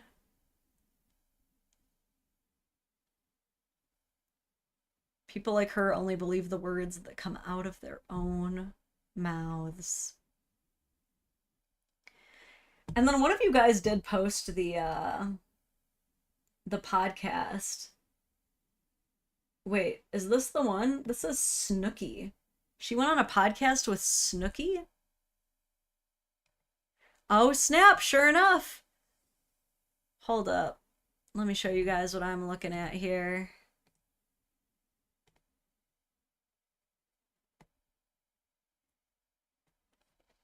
Yeah, you guys can find this on Spotify if you're looking for the Kendra Healthy episode. We certainly don't have time today, but it's season 9, episode 4, Snooki and Joey upgraded. This week on It's Happening, Snooki and Joey break in their new pro podcast setup, share health and fitness updates, and unpack Kendra Healthy's headline-making relationship with her psychiatrist. They cover everything from breast milk ice cream to Selena Gomez, preview new shows like The Hunting Wives and a celebrity survival series, and sprinkle in some manifestation magic during the Lionsgate portal. So basically, they're going to let her yap so that they can profit off of her while simultaneously feeding into her delusions to build up a positive relationship with her so that she'll keep on talking. Good work, Snooki. I always knew this was gonna be your final end result in life after the boardwalk. The boardwalk! Alright. Time for me to get on out of here. I do hope that you enjoyed this stream. I did. I think that we paced it out pretty well. We got through it. We analyzed it pretty neatly. And like we always say here, we can't save these hoes, but we can always learn from these hoes. And I think we learned a lot. You know, we got to reduce our time with AI a little bit. It can be a great tool for a lot of things, but you know, we just got to reduce it down so that we don't end up like that. So, this Thursday, 9:30 a.m. Eastern Standard Time, you can meet me right back here, and we are going to make fun of cheaters again. Never gets old. Never gets old making fun of affair cults and their weird little cheater logic. And then keep an eye on the community tab and the Patreon members area. I'm going to put up some polls for which shoe on head we should react to during our members only ad-free live stream this Friday at 7 p.m. Eastern Standard Time. And I've got some other free videos and shorts and stuff coming your way. So keep tagging me and stuff. Keep emailing me. And I will see you guys